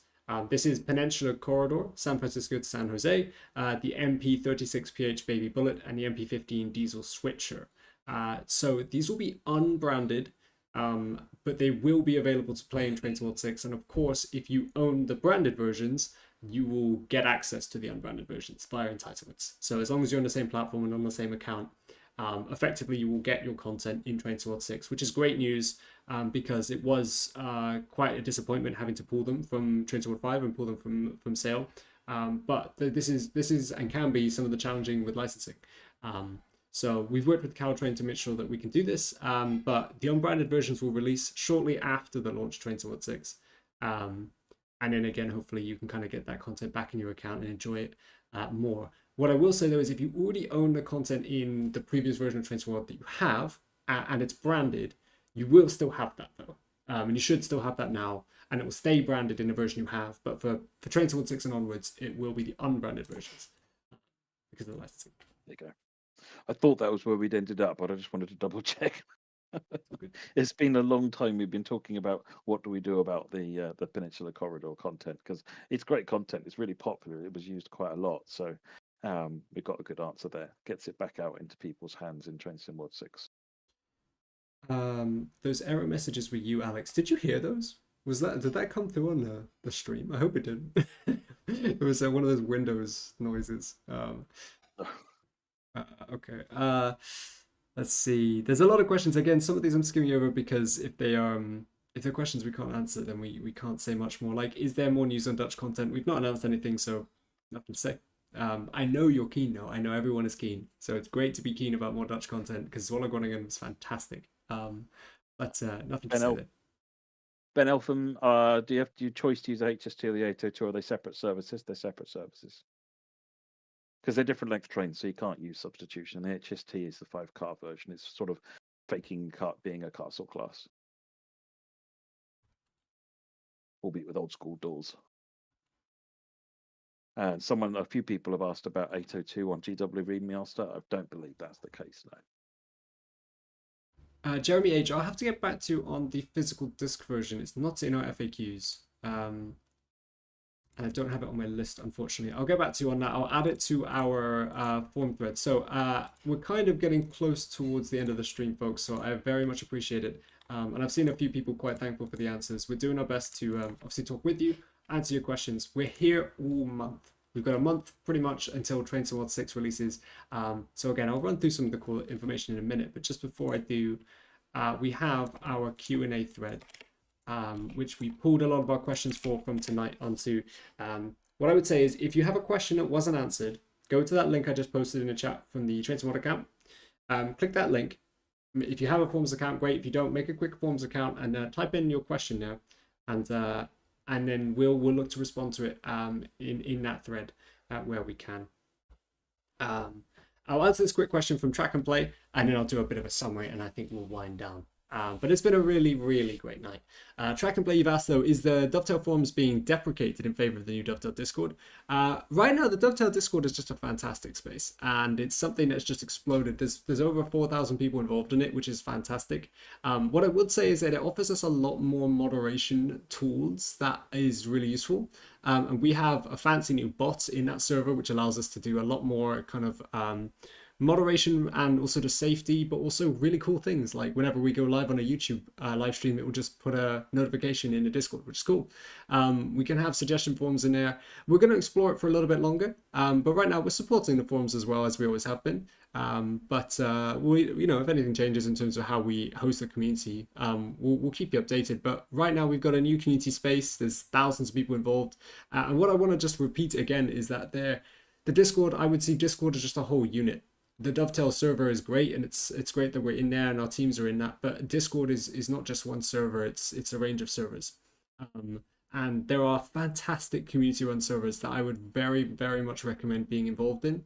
And in our new server, you can find links to all those community servers, because you find people that love Train Sim World, love talking about Train Sim World, and are willing to help support you in Train Sim World and screenshots. And it's a really wonderful, thriving place. If you need a link to the Discord, appreciate Train Sim Drive, you do it in the chat. That's the direct graphic, it's not what I want. Here you go, the fancy graphic that was definitely made by our wonderful creative team and not me just pulling images in. But discord.gg/Dovetail Games. Pretty easy to remember, actually. If you type that in, you should get a link to the Discord, and I can already see myself getting pinged in there right now in the new chat. So join in on the fun. And let's do a wrap up. I wanna talk all about all the things we talked about today. just before we wrap up, I've been corrected. Liam has added an 802 test service to the remaster timetable. Of course, Liam has. Liam is fantastic. He is amazing. He is the GOAT. He is the GOAT. Thank you, Liam. But that's really good to confirm as well, Matt. So one thing I want to say as we go to our full summary in a moment, though, the mods in the chat, wonderful job. Thank you to everyone here supporting us live tonight. And thank you for everyone watching. We've almost been going now for 3 hours. We know you're excited about Train Sim World 6. And we're here to support your questions. We're here to answer your questions. We can't wait. Loads of live stream previews coming up. I'm really excited. But here we go. We've got the everything pack. So Train Sim World 6 is of course coming on September 30th. And you can pre-order now. Pre-order is available now for standard, deluxe, and special edition. And you can get a 10% discount on all 3 of those editions on the various platforms. Take a look at our FAQs, which is pinned on our YouTube. You can see how that pre-order discount actually works. But you can get it for standard edition. But if you pre-order deluxe and special, you also get a bonus 5-day early access. It's something we've done before. But it means you can get into Train Sim World 6 from the 25th of September. And that's really special because that'll be the weekend where everyone's playing and it's Rail 200. And it'll be a really wonderful time to be jumping into the new gameplay. But if you don't happen to jump in that week, totally fine. But make sure to come follow us on YouTube and watch all the new live streams that us and our creators will be running. But here we go. I mean, included will be the Riviera Line, Leipzig-Dresden, Morristown, DBBR 294, CrossCountry Class 220, Voyager, the NJ Transit AOP 45DP, train faults, random events, passenger platform announcements, quality of life improvements, and passenger ambient audio. There's so much to be excited about. And of course, the journey doesn't end there because there's so much content coming afterwards as well. It's been a great stream. I've loved it. I love doing roadmap streams because I think it reminds me that everyone's here because they want to jump into the best and most updated train simulation. They want to talk about Train Sim World. They want to talk about the new content. They're excited about it. It's such a fun feeling. And I appreciate you all hanging out tonight. I know there's a lot of questions. We'll try and get to more of them, but we can only do so much in a day. So we'll look to reply to that thread tomorrow. And answer the rest of the questions from tonight, and we'll hopefully tick as many boxes as we can as we go each week through our previews and our new articles. And you're all getting ready to jump into the new Train Sim World 6. Okay, Matt, anything else you want to say before we close up? I think that's it. I'm sort of running out of fuel at the moment, so no, I think it's good. Thank you again. I'll just reiterate what Alex has said there. Thanks all for watching. This has been a long stream to watch, so well done if you stuck with it. Let's look forward to some nice preview streams and actually look at some real content.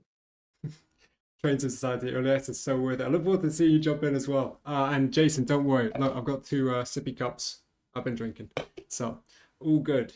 We're not on a drip, Mod Pete. All right, folks. I can't wait to see you. Story pink one as well. So. Oh, it had to be pink. It had to be. Thanks everyone for watching. It's been fantastic. And again, we look forward to seeing you around in the community, whether you're on the forums, the Reddit, the Facebook groups, whether you're in the German forums or on our new Discord or in the community Discords. I can't wait to see you there. So catch you around. Have a great evening, everyone. And yeah, expect the unexpected because it's coming September 30th. Book the date in. Have a great evening, everyone. Bye-bye.